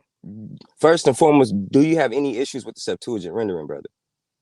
No, but I will say it just depends, right? So if there's a textual variant, we'd have to apply certain criteria to determine where the weight of the evidence falls, whether on the Septuagint or somewhere else. And as a point of reference, I recommend everybody get Emmanuel Tove's work on the textual criticism of the Hebrew Bible, because he's the foremost scholar in regards to this. And he even prefers some of the Septuagint renderings amongst the variants with the Masoretic text and the Dead Sea Scrolls, right? But he doesn't agree that it is better than, is it better in every case to every other manuscript, right? It just depends, right?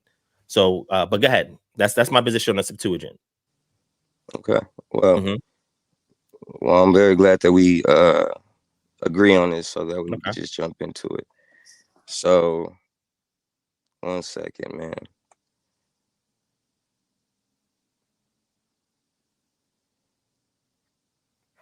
Okay, so Ezekiel chapter 3, and I'm just gonna read it. I'm gonna skip the first portions of it about him being called to a stubborn house to go speak to the stubborn house. I'll probably start in verse 12, brother.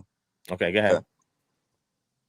And then there's one other chapter and verse that I want to bring out to just co-witness with this, but I'll allow you to respond after I read it, and then I'll find that other scripture if that works, man. So Ezekiel chapter 3 verse 12, it says, then the Spirit took me up, and I heard behind me the voice as of a great earthquake, saying, blessed be the glory of the Lord from his place.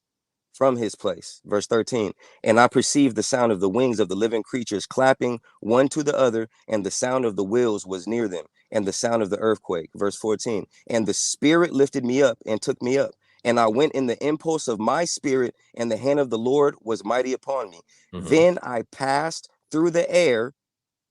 I'm going to repeat that in verse 15. Then I passed through the air and came into the captivity, and went round to them that dwelt by the river of Chobar, who were there. And I sat there 7 days, conversant in the midst of them. So I think that's self-explanatory, brother. And I also think that's not inserting the fact that he was taken by the Babylonians, but it shows emphatically that the Spirit lifted him up, carried him through the air as he was called as a prophet to be sent there. Now, you can explain. Hold on. Let me of follow course. Real quick. Of course, brother. So show me where he was taken from the land and placed there amongst them. No problem, family. What did the Spirit? No problem. I can do that for you. I could definitely do that for you. Yeah, no problem. I do not have any notes on me. I'm literally just leaving. Me either. This job I was doing. No. I'm just saying that, you know, if I had more notes on these topics, then I could get straight to the scripture. But it might take me just a tad second longer. All right, so let's do this. Let's move away from Ezekiel. Let's get back to Daniel, right? Let's get back to Daniel, because I just wanted to make a point with that. But let's get back to Daniel, and we can always revisit this when you have notes and when you're prepared. Oh, I got it, family. Hold on. Oh, you got it? I think I got it. Okay. Yeah. All right. 1 second. Sure.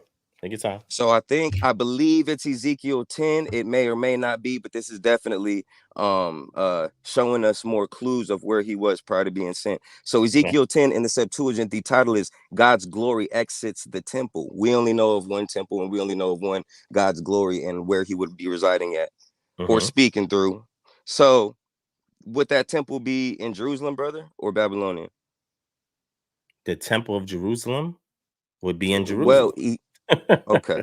No. Right. Well, I was just saying, in Ezekiel, the title says God's glory exits the temple, and we both clearly agree that that's the holy temple in Jerusalem. So yeah, but that verse, wait. So is this a vision, or is he actually there? I'm not sure. All right. Okay. I'm not going to say exactly if it is or isn't. I just want to read this passage for you, brother. Okay. Okay. So Ezekiel chapter 10. Ezekiel chapter 10, verse 18, it says, then the glory of the Lord departed from the house and went up on the cherubs, and the cherubs lifted up their wings and mounted up from the earth in my sight. So from the earth in my sight, I think he was there. And then when they went forth, the wheels were also beside them, and they stood at the entrance of the front gate of the house of the Lord, and the glory of God of Israel was upon them above. under the God of Israel by the river of Chobar, and I knew that they were cherubs. Each one of them had 4 faces. Each one had 8 wings, and under their wings was the likeness of men's hands. As for the likeness of their faces, these are the same faces which I saw under the glory of the God of Israel by the river of Chobar, and they went each straight forward. Okay. And that's the end of that. All right. So you're saying that scripture proves that he was lifted up from Jerusalem and he was dropped amongst the exiles by the Kabar Canal by the Euphrates in Babylon, right? No, that's not exactly what I'm saying, but I brought up that one just to read more context on it. That might not be the one. Ezekiel 11:22 might be it, but okay. All right. So yeah, I'm scrolling through it right now. No, you good. So again, let's get back to Daniel because that was your main premise, right? Let's get back to Daniel. Daniel being written late, which I agree, but I agreed to 200 CE, right? And there's reasons for that. You said Daniel, if he was real, he would have been wicked because he got taken into captivity. So I think what you're saying is that if you get taken into captivity, you're under the curses because you and your forefathers are wicked. Is that what you're saying? Not you and your forefathers, but you personally at this point in time. Okay, if the entire nation got carried right? out, then yes. You're wicked. Okay, gotcha. All right, so let me show you something real quick. 2 scriptures, since we talking about Babylon when we brought up Ezekiel and what the Torah says, right? Because even if you're in exile, that doesn't mean that you're exempt from being righteous, keeping Torah or anything like that. Right. So let me show this to you real quick, and then I'm gonna allow you to follow up. Okay, just give me a few minutes, right? So the first thing is, you good, King. So the first thing is what I want to show people is that Yah is not tied strictly to just the land. He's tied to a people according to scripture, right? So let's get Deuteronomy chapter 32, and let's read verse 8 and 9. Okay. Verse 8 says, when the Most High gave to the nations their inheritance, when he divided mankind, he fixed the borders of the numbers according to the number of the sons of God, the Bene Elohim. But Yah's portion is his people. Jacob is his allotted heritage. The text says that Yah's portion is his people. All the other deities, all the other Bene Elohim, their portions are lands which borders were drawn and they were allotted to the people who are on those lands. Okay. I have a good book up there. It's called The Gods of the Nations. And then The Gods of the Nations gives you a great way to see the triangular relationship between the deity, the land, and the people and show you how Israel is unique. So we have this right here where it says, but Yah's portion is his people. Jacob is his allotted inheritance. So Yah is not tied to a land. He's tied to a people. The people receive the land as a means of a byproduct of the blessing that Abraham received. Because Abraham did not possess the land. It wasn't for him. It was for his successors that they would possess the land. But they only got the land out of obedience. And most of them were in the a whole generation died. So that's the first thing. That Yah's not limited to a land. He is restricted to his people. And if his people are given the land as part of the contract he made with Abraham, we have to say that if the people are taken out of the land, are they still considered his people? Can they still benefit from blessings? Are they still given instructions on what to do if they're outside the land? Let's get Deuteronomy chapter 30. We're going to go a couple of two chapters prior. And it says in verse 1, and when all these things come upon you, the blessing and the curse, which I've set before you, and you do what? You call them to mind among all the nations where Yah, your power, has driven you, and return to Yah, your power, you and your children, and obey his voice in all that I command you today with all your heart and with all your soul. Then Yah, your power, will restore your fortunes. See that? He's gonna restore fortunes and have mercy on you, and he will gather you again from all the peoples where the Lord your God has scattered you. If you're outcast or in the utmost parts of heaven, from there the Lord your God will gather you, and from there he will take you. And the Lord your God will bring you into the land that your fathers possessed, that you may possess it, and he will make you more prosperous and numerous than your fathers. So, when you call to mind the blessings and curses that he set before you in the nations where he has driven you, and return to him, you got to do these actions while you're in exile. You and your children, and what does it say? And obey his voice. So we're told to obey his voice in exile. Wait, why would we obey his voice in exile? Which one of the byproducts of obedience to his voice is getting the blessings. That's the benefit of obeying his voice. But he's saying that you got to do this in exile. Let's go to Leviticus chapter 26. We just took on scriptures that's referring to the exile and the expectation from Israelites in the exile. Leviticus chapter 26. I'm going to jump all the way down. This is verse 40, right?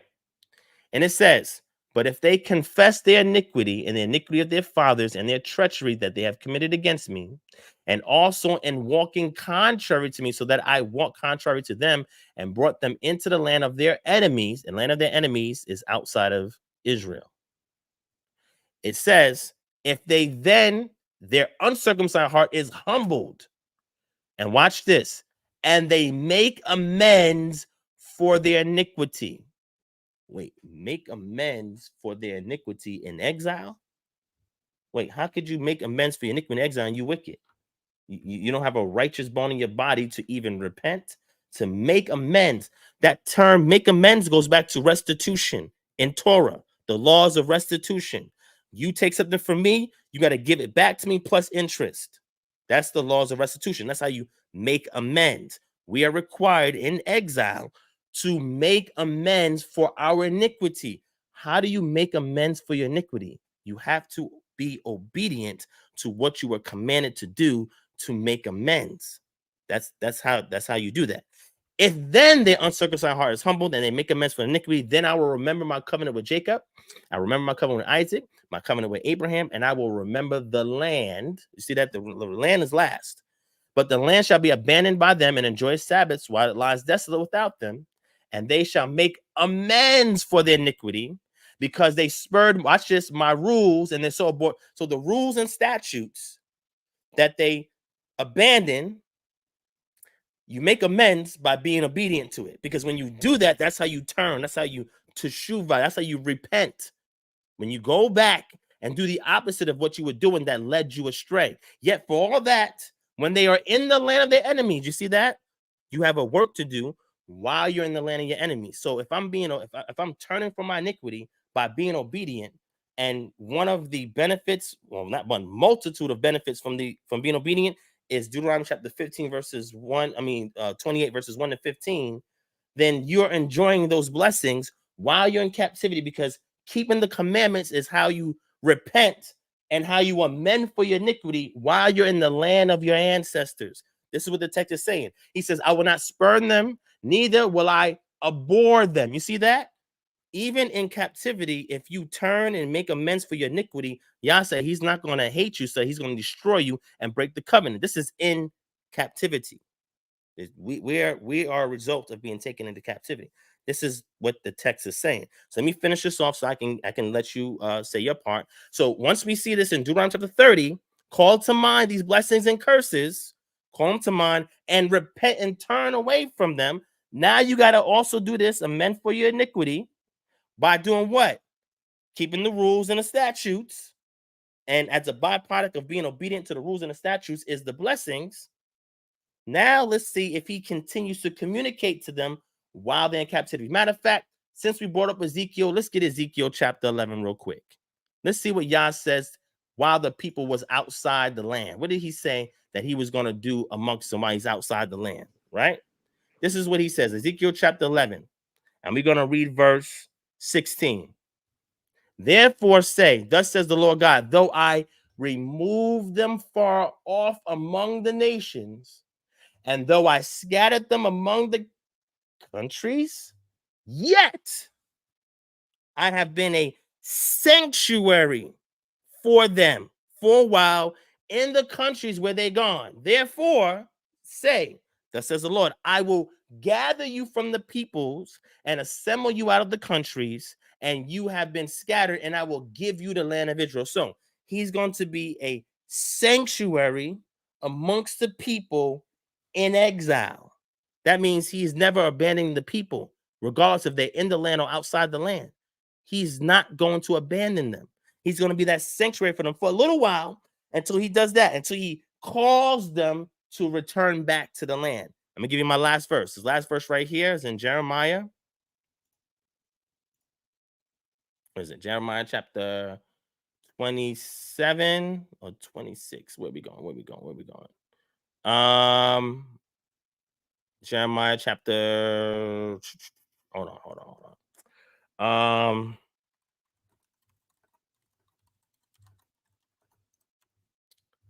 Let me see. I forget one of my favorite verses, man. This is Jeremiah chapter 29. Yes, 29, not 26. I'm tripping. 26 has something else I wanted to share, but it was 29 I was going for. Let me go Jeremiah chapter 29, right? And let's see about this communication with Yah and the people while they're in captivity. Now, this right here is after 587, because when they're taken in captivity in 587, Jeremiah writes the book of Lamentations. So this right here, the people are being taken into captivity. Remember, there's two of them. The siege in 597, captives were taken. Siege in 587, more captives were taken, right? But he gives them instructions. And it says here, 29 verse 1, these are the words of the letter that Jeremiah the prophet sent from Jerusalem to the surviving elders of the exiles, and to the priests, the prophets, and all the people whom Nebuchadnezzar had taken into exile from Jerusalem to Babylon. The fascinating thing is, even though the Israelites were in exile, he called them back into the land. Further transgression happened. They got kicked out. And then guess what? At some latter time, he's going to call them back. He's going to restore them back. But the ones that get restored are the ones that are being obedient. And he gave them instructions. He says this was after King Jeconiah and the queen mother, the eunuchs, the officials of Judah and Jerusalem, the craftsmen and the metal workers had departed from Jerusalem. The letter was sent by the hand of Elisha, the son of Shaphan, a Gamariah, the son of Hilkiah, whom Zedekiah, king of Judah, sent to Babylon, to Nebuchadnezzar, king of Babylon. It said, thus said the Lord of hosts, the God of Israel, to all the exiles whom I have sent into exile from Jerusalem to Babylon, build houses and live in them, plant gardens and eat their produce, take wives and have sons and daughters, take wives for your sons and give your daughters in marriage, that they may bear sons and daughters, multiply there and do not decrease, but seek the welfare of the city where I have sent you into exile, and pray to Yah on its behalf, for in its welfare you will find welfare, or in its shalom you will find shalom. For the Lord thus says the Lord of hosts, the God of Israel, do not let your prophets or your diviners who are among you deceive you, and do not listen to the dreams of they dream, for it is a lie that they are prophesying to you in their name. I did not send them, declares the Lord. What was those prophets doing? Those prophets was telling the people that they can settle and get comfortable and integrate into that society, and that Yah has forgotten you. That's why you're here. This is why a letter had to come from Jeremiah. So I'm going to sum up with this.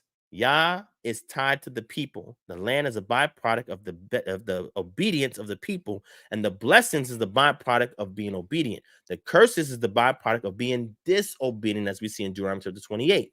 When the Israelites are taken into captivity, they're taken away because of their wicked deeds. Was all of them wicked? No, there was still some that was a remnant amongst them, which we also see in Ezekiel chapter 5. The part of his beard that he takes and keeps in the side are the remnant amongst the exiles who are obedient. So all the ones taken away weren't wicked, but the good was taken away from the bad.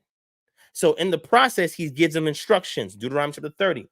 If you call to mind the blessing and curses while you're in captivity. Leviticus 26. While you're in exile, if you amend your iniquity and you turn. These are commandments that they're given, and only a righteous person who understands or calls to mind why I'm in this predicament turns back to Yah, then even in captivity, that they can receive a benefit. You know, one of those benefits here, that they may multiply and do not decrease. That was a commandment that was given to Abraham and his seed all the way down to the children of Israel that they multiplied. In Exodus chapter 1, the children of Israel were multiplying while they were in captivity. That's one of the blessings upon them from Abraham to show that Yah is still with his people, because that command that Yah decreed is still occurring even while in exile.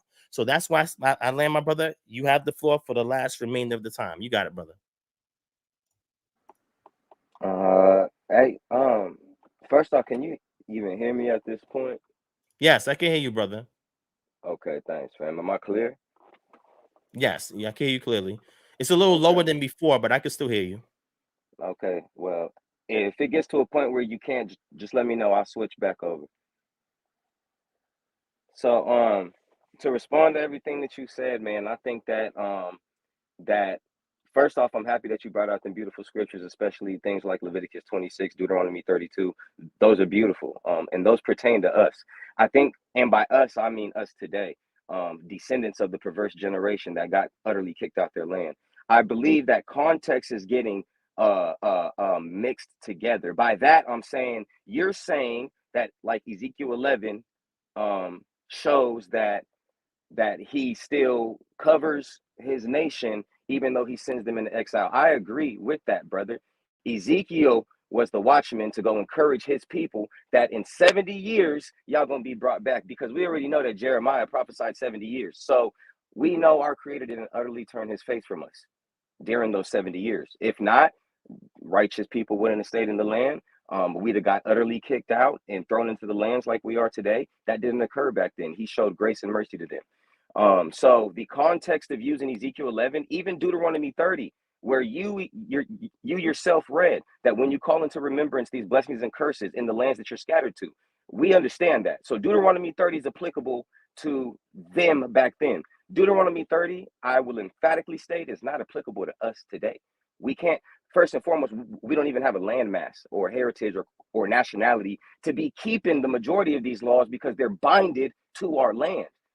But the majority of these laws are contractually binded to our land. So us being utterly scattered to the four corners of the earth like we are today reflects Leviticus 26, our land being desolate, reflects Deuteronomy 28, our land being desolate, Deuteronomy 29, our land being desolate. This was not the issue with Ezekiel's time frame. So us mixing and matching prophecies for different people and different time frames, I kind of think that's a disservice to be doing. Leviticus 26 and Deuteronomy 32 are beautiful to use, brother, but we didn't see calling to remembrance the blessings and the curses and to keep the law in the captive lands where I send you in Leviticus 26. You read to humble yourself, to accept of your sins, to acquiesce in your punishment. That's what we are called to do today. So that's applicable to us. And that's because the entire nation, the totality, was sent and scattered out of their land. That doesn't reflect Ezekiel's time frame, because Jeremiah was in the land. The humble and the poor of the land were there, like I think 2 Kings 24 and plenty other places show. The Babylonians were in our land. The Edomites were in our land at that time period. So I'm saying all that to say the utter curses of the contract weren't placed on our land during Babylonia. So we can't use prophecies, 70-year things like that apply to that time frame and tie it into what we're supposed to do today. I believe that it's cut and dry in Torah what the perverse generation is supposed to do, and that's reiterated with us getting our asses beat black and blue. Excuse my French. We're to be punished because we descend from wicked people, and when we accepted that punishment and turn back to our Creator alone, then that revokes or invokes the covenant, brother. Like you even said in the Leviticus 26, then will I remember the covenant that I made with Abraham, Isaac, and Jacob, and I will remember the land. He didn't have to remember the land back in Babylonia, especially when people were still living there. So that didn't apply to them, is what I'm trying to say. And one more point on that. Well, actually, I wanted to speak about the mistake that I made, because I definitely made a mistake as I was trying to find the certain verse. It wasn't Ezekiel 10 that gave the correct context. It was Ezekiel 11, and you just read Ezekiel 11. And by that, I'm saying, you asked me, how can we prove that Ezekiel was in Jerusalem prior to being taken to Babylon, or I'm sorry, sent to Babylon? And Ezekiel 11 is the proof, family. And I'm going to read it real quick. Ezekiel 11 verse 22, the title says God's glory leaves Jerusalem. I attempted to answer you correctly with Ezekiel 10, but I don't believe that was the correct place or context to be used and to answer your question adequately. But here it is. Ezekiel chapter 11 verse 22 through 25, it says, then the cherubs lifted up their wings and the wheels beside them, and the glory of the God of Israel was over them above. And the glory of the Lord went up from the midst of the city and stood on the mountain which was in front of the city. And the Spirit took me up and brought me to the land of the Chaldeans, to the captivity, in the vision by the Spirit of God. And I went up after the vision which I saw, and I spoke to the captivity all the words of the Lord which he has showed me. So emphatically, brother, that literally, not my words, not yours, not no professor, not no theologian, historian, not nobody, but what we claim to be our history, our ancestral history. It records that Ezekiel was in Jerusalem prior to being sent by the Spirit. What we don't see, brother, respectfully, what we don't see is the punishment of a wicked man befalling Ezekiel, him being taken out of his land by his enemy. No, he had a calling, he had a job, and he answered his calling and his job, and he did his bidding, brother. And that goes hand in hand with the Daniel topic. That now leaves Daniel exposed as the only quote-unquote Israelite to be under the punishment for wicked men. And because Ezekiel's exempt at this point. And one last thing that I would like to say, brother, it's just one last thing that I would like to say is that whenever the 70 AD captivity was going on and things of that nature, we didn't absolutely lose heritage, nationality, or any of that. We were there for 70 years to serve 70 years and then be restored back to the land. So Deuteronomy 30 is correct in saying, bring all these blessings and curses to your mind in the land where I sent you. So that applies to them. What applies to us, brother, is our Creator utterly turning his face from us. So there's a difference there. He can't still be with us and have mercy with us if he sent us into punishment to lament for our forefathers' sins that gets passed down and down and down, like Leviticus 26 says, chastised 7 times for your sin. That's applicable to us, family. So I think that context should be at the forefront. All right, so I got you. And what you'll see, the dynamics happening in the book of Ezekiel. Ezekiel is taken to Jerusalem to see and to witness things, where he is taken back to Babylon and to confess those things that he has witnessed to the people in exile. Right? That's a whole nother conversation we can get into when we go through the survey of the book of Ezekiel. What I will say is this, right? If your premise is that Daniel was wicked, this is fascinating. Daniel was wicked because he was taken into captivity, Babylonian captivity, and then later in Persian captivity, we see him, right? You're saying that because he was taken away in captivity, he was taken away with the Israelites who were wicked. Therefore, if he was real and existed, that would make him wicked as well. Part of that perverse generation that you're referring to, correct? That went into exile, correct? No. Well, yes and no. No to the perverse generation part. The perverse generation only occurred one time, and that's who we When is that? descend from. At least 400 years ago is all that I have to go with. 400 years. Wait. So the first generation you're saying happened when the Jews, the Israelites that are here in Americas, were in Africa? Whenever we were back in our homeland, wherever you believe it is, the perverse generation defiled the land, and that's who Ezekiel, Isaiah, Malachi, Micah, So what all the about prophets were so what warning about about. Daniel? So what about Daniel? So you're saying, was Daniel wicked? If he was real, Okay, you so said he was wicked, Daniel. right? So if I could real quick clarify that point, Daniel, according to modern history, and not even myself, was written by multiple authors in the Hellenistic period. Definitely not written in the Babylonian period, and definitely not written by a man named Daniel. It's a collection of stories that's called Vaticinium ex eventu, or an event that happened after the fact that's portrayed as prophetic. That's literally what peer-reviewed scholars collectively agree on when it comes to the book of Daniel. One primary source that might interest you is someone by the name, I think his name is John J. Collins, and he has a Harmonia series on the book of Daniel where he utterly exposes that the book of Daniel was written by multiple, most likely white European authors, which alluded to Antiochus of Epiphanes, or even to Titus, if you will, or even to JC, but it alludes to their greatness, their glory, defiling the temple, etc., etc. And that's not even a thing. Wait. And You gotta wait. So you're aware that there are various scholars that argue against that based on how Daniel is written. Like, for example, let me give you an example, right? Mm-hmm. Did the Greeks speak and write Aramaic? Yes or no? It just depends who you study from. No, Some say yes, some say no, brother. So based on wait. Based on the authorship of Daniel argument that you're using, you said white Europeans. Did those white Europeans listen, brother? Listen. Did those white Europeans speak Aramaic? They could have known how to write in Aramaic. No. You gave me a source. I'm asking you, is your sources saying that I've read? Are they saying that those white Europeans spoke Aramaic colloquially that we found in the book of Daniel? I wouldn't say colloquially, but I would say that they knew how to write them according to these authors. That's what they're implying, not myself. I got you. So what I would interest you to do is give me a source that said that these white Europeans that you're speaking about, who's responsible for the authorship of Daniel, them writing anything or speaking about writing anything in Aramaic. So the reason why John J. Collins says that in the Harbinger series, brother. If you want exact page, then I'll give that to you at a certain time. Okay, that's no problem. I definitely got you on that, but I will let you know that as much information that's pro Daniel being written in the Babylonian period, there's just as much information that shows that it was written in the Hellenistic period. That's not my dog to fight, though, brother. Did you hear what I said its final form came about 200 BCE. What period of time? What captivity was that? That was the Hellenistic period. Exactly. As far as wait. I said that to you, right? Yes. Okay. So then, brother.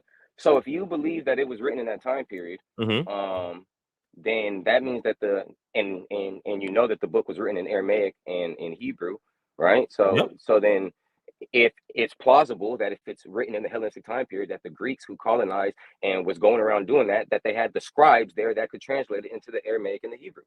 Is that a horrible assumption to make? There's a lot of issues with that, right? Well, that's not my dog to fight. I'm just throwing that out there for you.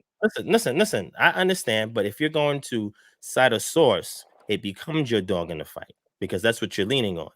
So then that means critique falls upon your source, right? So what I would encourage you to do, right, in regards to just the Aramaic portions. I'm not even talking about the Hebrew portions, right? Because we're able to date the time frame in which the Aramaic was written by comparing it to other contemporary works in Aramaic. Same thing with the Hebrew, right? We know that's written in late biblical Hebrew, right? So I know it's not something that was written during 600 BCE, 500 BCE. I'm aware of that, right? But what I'm saying to you is that there are loan words in there that go back to the Persian rule. Loan words. Like why would listen? Why would the Greeks use loan words and not speak the colloquial or use a colloquial Aramaic or diplomatic Aramaic or imperial Aramaic, what they call it, of their time? Because it was not the lingua franca. Once the Greeks came on the scene, you had Koine Greek, Common Greek, become the language of the day. We have tons of work written in Common Greek. Matter of fact, Classical Greek started to end at that point in time in favor of Koine Greek. Why are the Greeks writing this? And what dog in the fight would they have to translate this work from Greek to Aramaic and use loan words from a time period before they existed? Why would they do that? What loan word are you talking about, brother? Because the only controversial loan word that I've really read about that these scholars debate about is that word symphonia. I think it's in chapter 4 or 5, and how they say that that's emphatically a Greek term. So that no. There's some linguists, brother. There's some linguists give you a source that wholeheartedly. I was just saying that there's some linguists that wholeheartedly like throw the book out just based off of the Greek word that was used in the alleged that could be redaction, period. brother. You can't do that because even the Torah was redacted, right? The first 5 So books. what would the original be then of Daniel? Hold on. You don't throw it out simply because there's a loan word in there. That's not how it works. Right? No, I don't think you understand what I'm saying, brother. I got you. For example, there are Egyptian loan words from Middle Egyptian literary writing styles that's found in the Torah. Does that mean that the Egyptians wrote the Torah? Just because you find a loan word in there and it's a late loan word? No, that doesn't mean that they wrote the Torah. There's a book called Non-Semitic Loanwords in Hebrew by Benjamin J. Newman. He also wrote this book that I had behind me, which was written in about 2016, that goes into the latest evidence that we have of biblical Hebrew and Greek, right? Mm-hmm. And he wrote a book on non-Semitic loanwords in Hebrew. When you see the words that he referenced in Hebrew that's found in Daniel and references that he makes to Aramaic that's found in Daniel, these are old loanwords. There's about 12 of them. What I'm saying to you is it's not a transliteration of a Greek word. You know, transliterations exist. You just mentioned the transliteration. I'm not talking about transliterations. I'm talking about a loan word from a nation or an empire that pre-existed the Greeks. The Greeks would have no need to do something like that if this was their original work. That's what I'm saying to you. So Daniel is a tradition that goes beyond its written form. By the time it gets into its written form, the Israelites are in Grecian captivity. I agree with that because, like you said, we have transliterations that is found in there, and we have some Greek words that's found in there too. That's in Aramaic. That does not mean that this original authorship occurred during that time in which it was written, because, like, I'll give you a last example. Another example of that is the book of Job. The book of Job is a very old book. It's the oldest book in the entire Tanakh, right? It has several words that are found there that are not found in any other book. It's called the Hapax Legomenon, right? It's not found anywhere else in the entire Tanakh, but it's found there. And when you cross-reference it with cognates and other sister Semitic languages, it goes all the way back further than any Hebrew that you find in the Bible.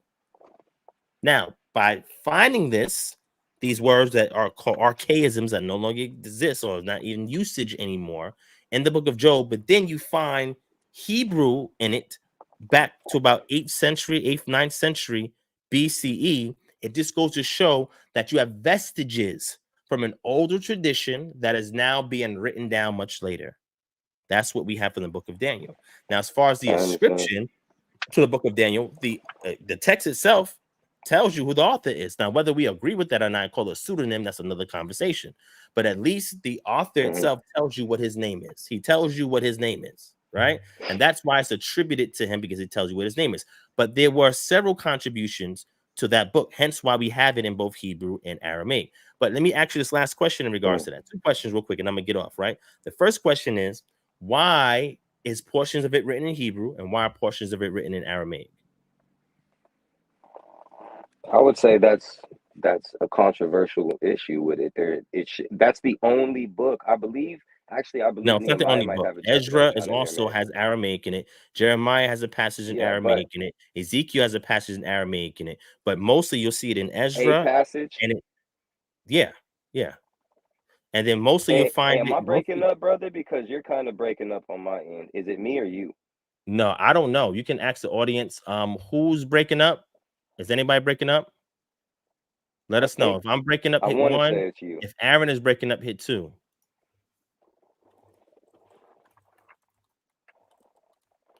I don't know. They're not saying nothing yet. But you can keep. I mean, I can hear you. I can hear you perfectly. Okay. Yeah. And if you may, after we get done with this, because I've been answering a lot of questions, I do have like one or two for you afterwards. Sure. But yeah, no, man. Half of that book was written in Hebrew and then half in Aramaic. So I think that is kind of problematic because again, it is distinct from all the other books. Yes, some of the books have a chapter or a portion of a chapter that was found in the Aramaic. But with Daniel, it's half and half, man. And then with all the other loan words from other ethnicities thrown in there that aren't even Aramaic or Hebrew is also scrutinized. But also something like the naming of angels, Michael being named, like these are things that none of the prophets ever did, was were naming these angels and getting revealed these grandiose prophecies by named angels like Daniel was. Writings on the wall, things of these natures. It just seems to be stemmed and rooted in Hellenistic mythology, if I will. Okay, so that's why you say that Daniel, if he was a real person, would have been. No, hell no, brother. Because my first position, no, brother. My Okay. first position and my primary position was the Torah laws. A wicked man will be taken out of his land, a righteous man will stay. And Daniel is a contradiction to that law wholeheartedly, Righteous. unless we Wait, you find said the a righteous flaws. man was wait, A hold on. righteous man will not be taken as a captive out of his land according to the law. And that's Okay, where it so ends. It's just that simple. So, wait. So let me ask you a question. Just give us the verse for that. Of course. What verse is that? I got you. Deuteronomy chapter 30, man.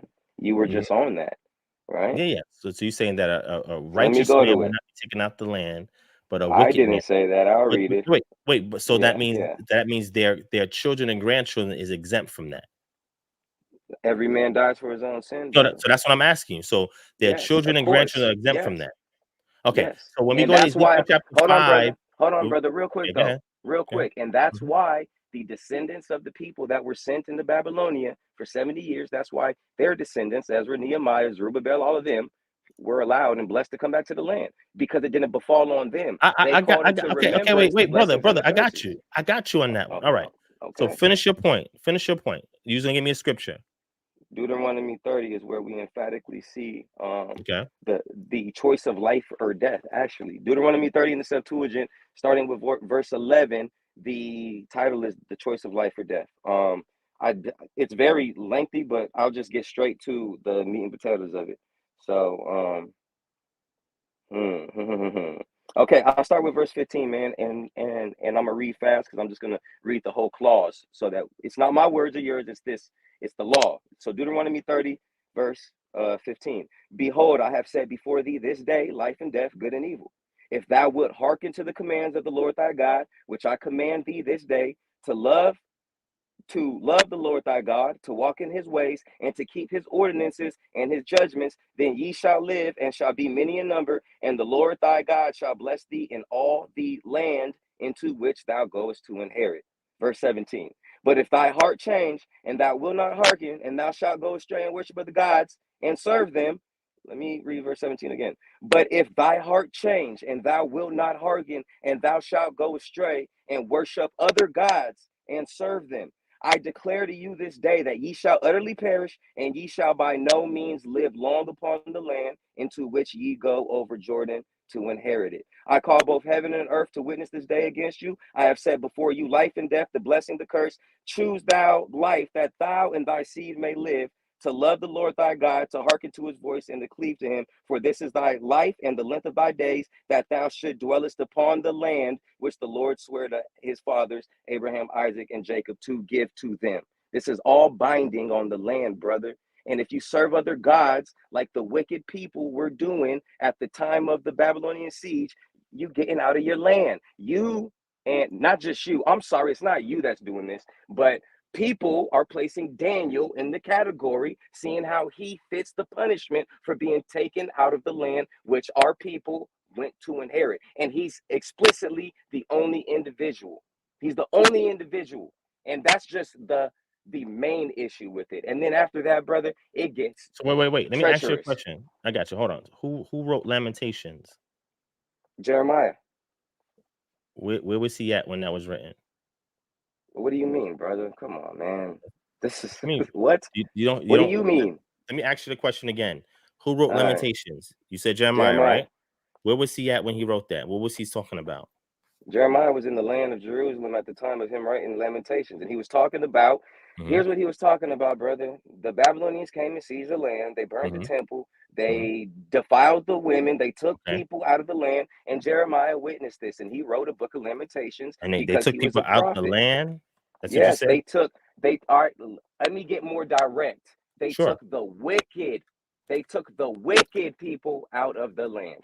That's what happened. They left the righteous in the land, you're saying, right? They left the righteous in the land, yes, brother. That's why Jeremiah was there to stay there and witness everything. So the Samaritans are the righteous, right? What?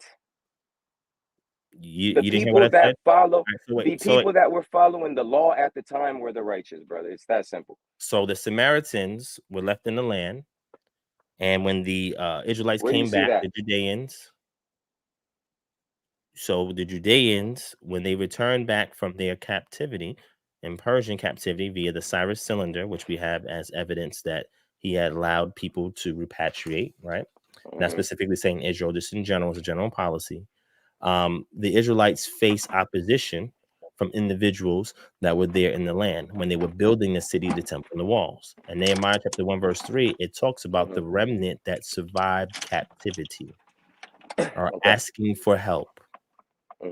Right. So outside of that, the Samaritans gave opposition to the Judeans, amongst other groups, when they were trying to build the temple because they requested to help and assist. These Samaritans, according to tradition, they never left the land. So to tradition or to a scripture, brother? Because I don't deal with the tradition. No, tradition's in scripture too. But listen to me. Let me say this to you, right? And I'm gonna end off on this because I gotta go, right? So let me say this. But can I just ask you my question though? Because I've been answering questions this whole life, brother. Hold on, brother. Okay. What is your question? Here's my first question to you. Where do you see the Creator speaking to Daniel in that entire book, brother? Because our Creator deals with the prophets, and every single prophet says, "Thus saith whoever," insert Yah, God, our Creator. Every single prophet. Daniel, again, does not. Unless, brother, you can show us book, chapter, verse in Daniel where the Creator is even dealing with Daniel. Where's he even speaking to Daniel at? Can you show us that? All right. No, but what I can show you. Hold on. And my no is conditional, right? What I can show you is the Creator is not speaking in Esther. He's not speaking in Song of Solomon. Esther's not a prophet, brother. Whoa. Slow down, brother. Slow down. A prophet says, wait, hold on, brother. These are books that's in our Tanakh. I got you. So what I'm saying is the Creator is not speaking in those texts either. But he deals with his prophets, though, right? Wait. Hold on. So just because the Creator is not speaking in those texts, because this would give rise to why you have an issue with what's called the New Testament, right? The Creator is not speaking in those texts. You're saying that the Creator had nothing to do with anything that happened in those texts. So when Daniel was praying, who was he praying to? He could have been praying to anybody, according to what the author said. So I don't believe, brother. Go ahead, brother. Daniel is, as people will call it, a forgery. It's not something that you're gonna hold my feet to. Yes, most definitely. And that's not my words. Right? That's the words of peer-reviewed scholars. You just gotta go. They're not gonna use that term forgery, brother. I don't agree with that. Family, anybody. Well, okay. I'll give you that. Yeah. I won't use it again. But it's it's pseudepigrapha. It's a lot of things. I don't believe you could say the whole Bible is pseudepigrapha. I wouldn't say that about Torah, brother, because it repeats itself and it affirms itself. It repeats itself. But those same scholars say the same thing about the Torah, right?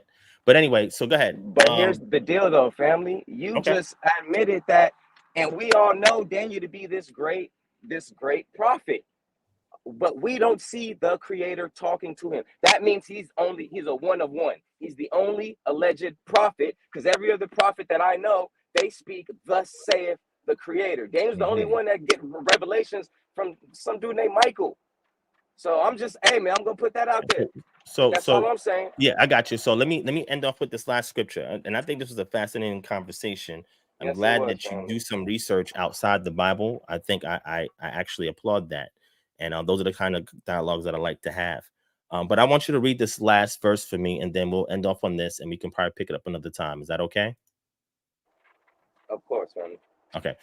Can you get for me Ezekiel chapter 14, verse 13 and 14? I'm driving at the moment, but you could read it, especially if it's dealing with Job and Noah. I'll read it for you. All right. So, yes, and you believe that Ezekiel is a righteous prophet, right? 100%. He wasn't taken into captivity. He wasn't wicked, right? 100%. Right, so I'm gonna read for you what he says in Ezekiel chapter 14, verse 13 and 14. Okay. I'm sorry, verse 12 for context, right? And the word of the Lord came to me. So now he says, and the word of Yahweh came to me. So we know that this is from Yah, right? There's no doubt about that.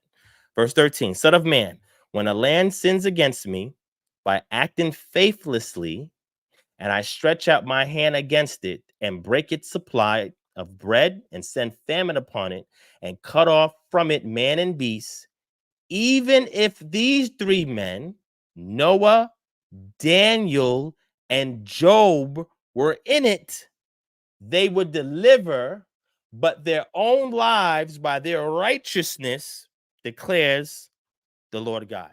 So my question I have for you here is, who is Daniel here? Can you hear me, brother? Because Oh yeah, I you can were hear just you, brother. I super just want to breaking know who up on Daniel my is there. end. Who's I didn't Daniel? just hear what you said, family. Oh, you didn't hear what I said? Okay. That right? No, I heard who's Daniel. Yes.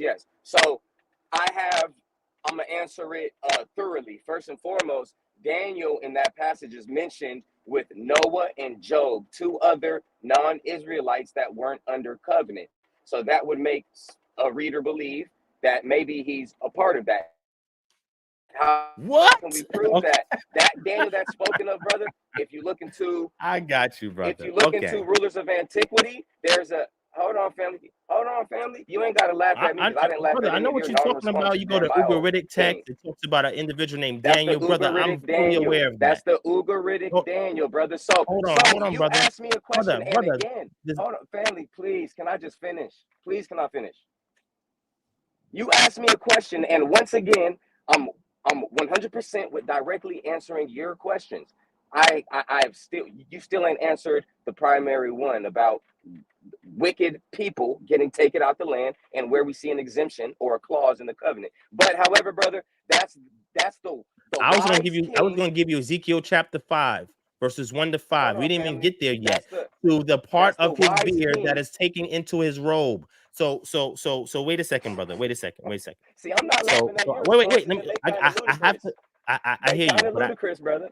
No, brother. Listen, brother. Listen. I have to close off the show because my family is here now, right? Okay, and all my attention goes to them. I'm not gonna stop. Yes, sir. Okay. So what I'm gonna say is, I got the gist of your points. I gave you the gist of mine. What I want to do is just leave the rest to marinate for the audience and for us to return back to this conversation. Is that okay with you? Man, I do appreciate your time, man, and all the wisdom and the gems that you done put into this conversation. For real, man. I really appreciate do. it, and vice versa. So I like the sharpening of swords. This is how I get better. This is how you get better. So let's take this up for another conversation. Are you okay with that?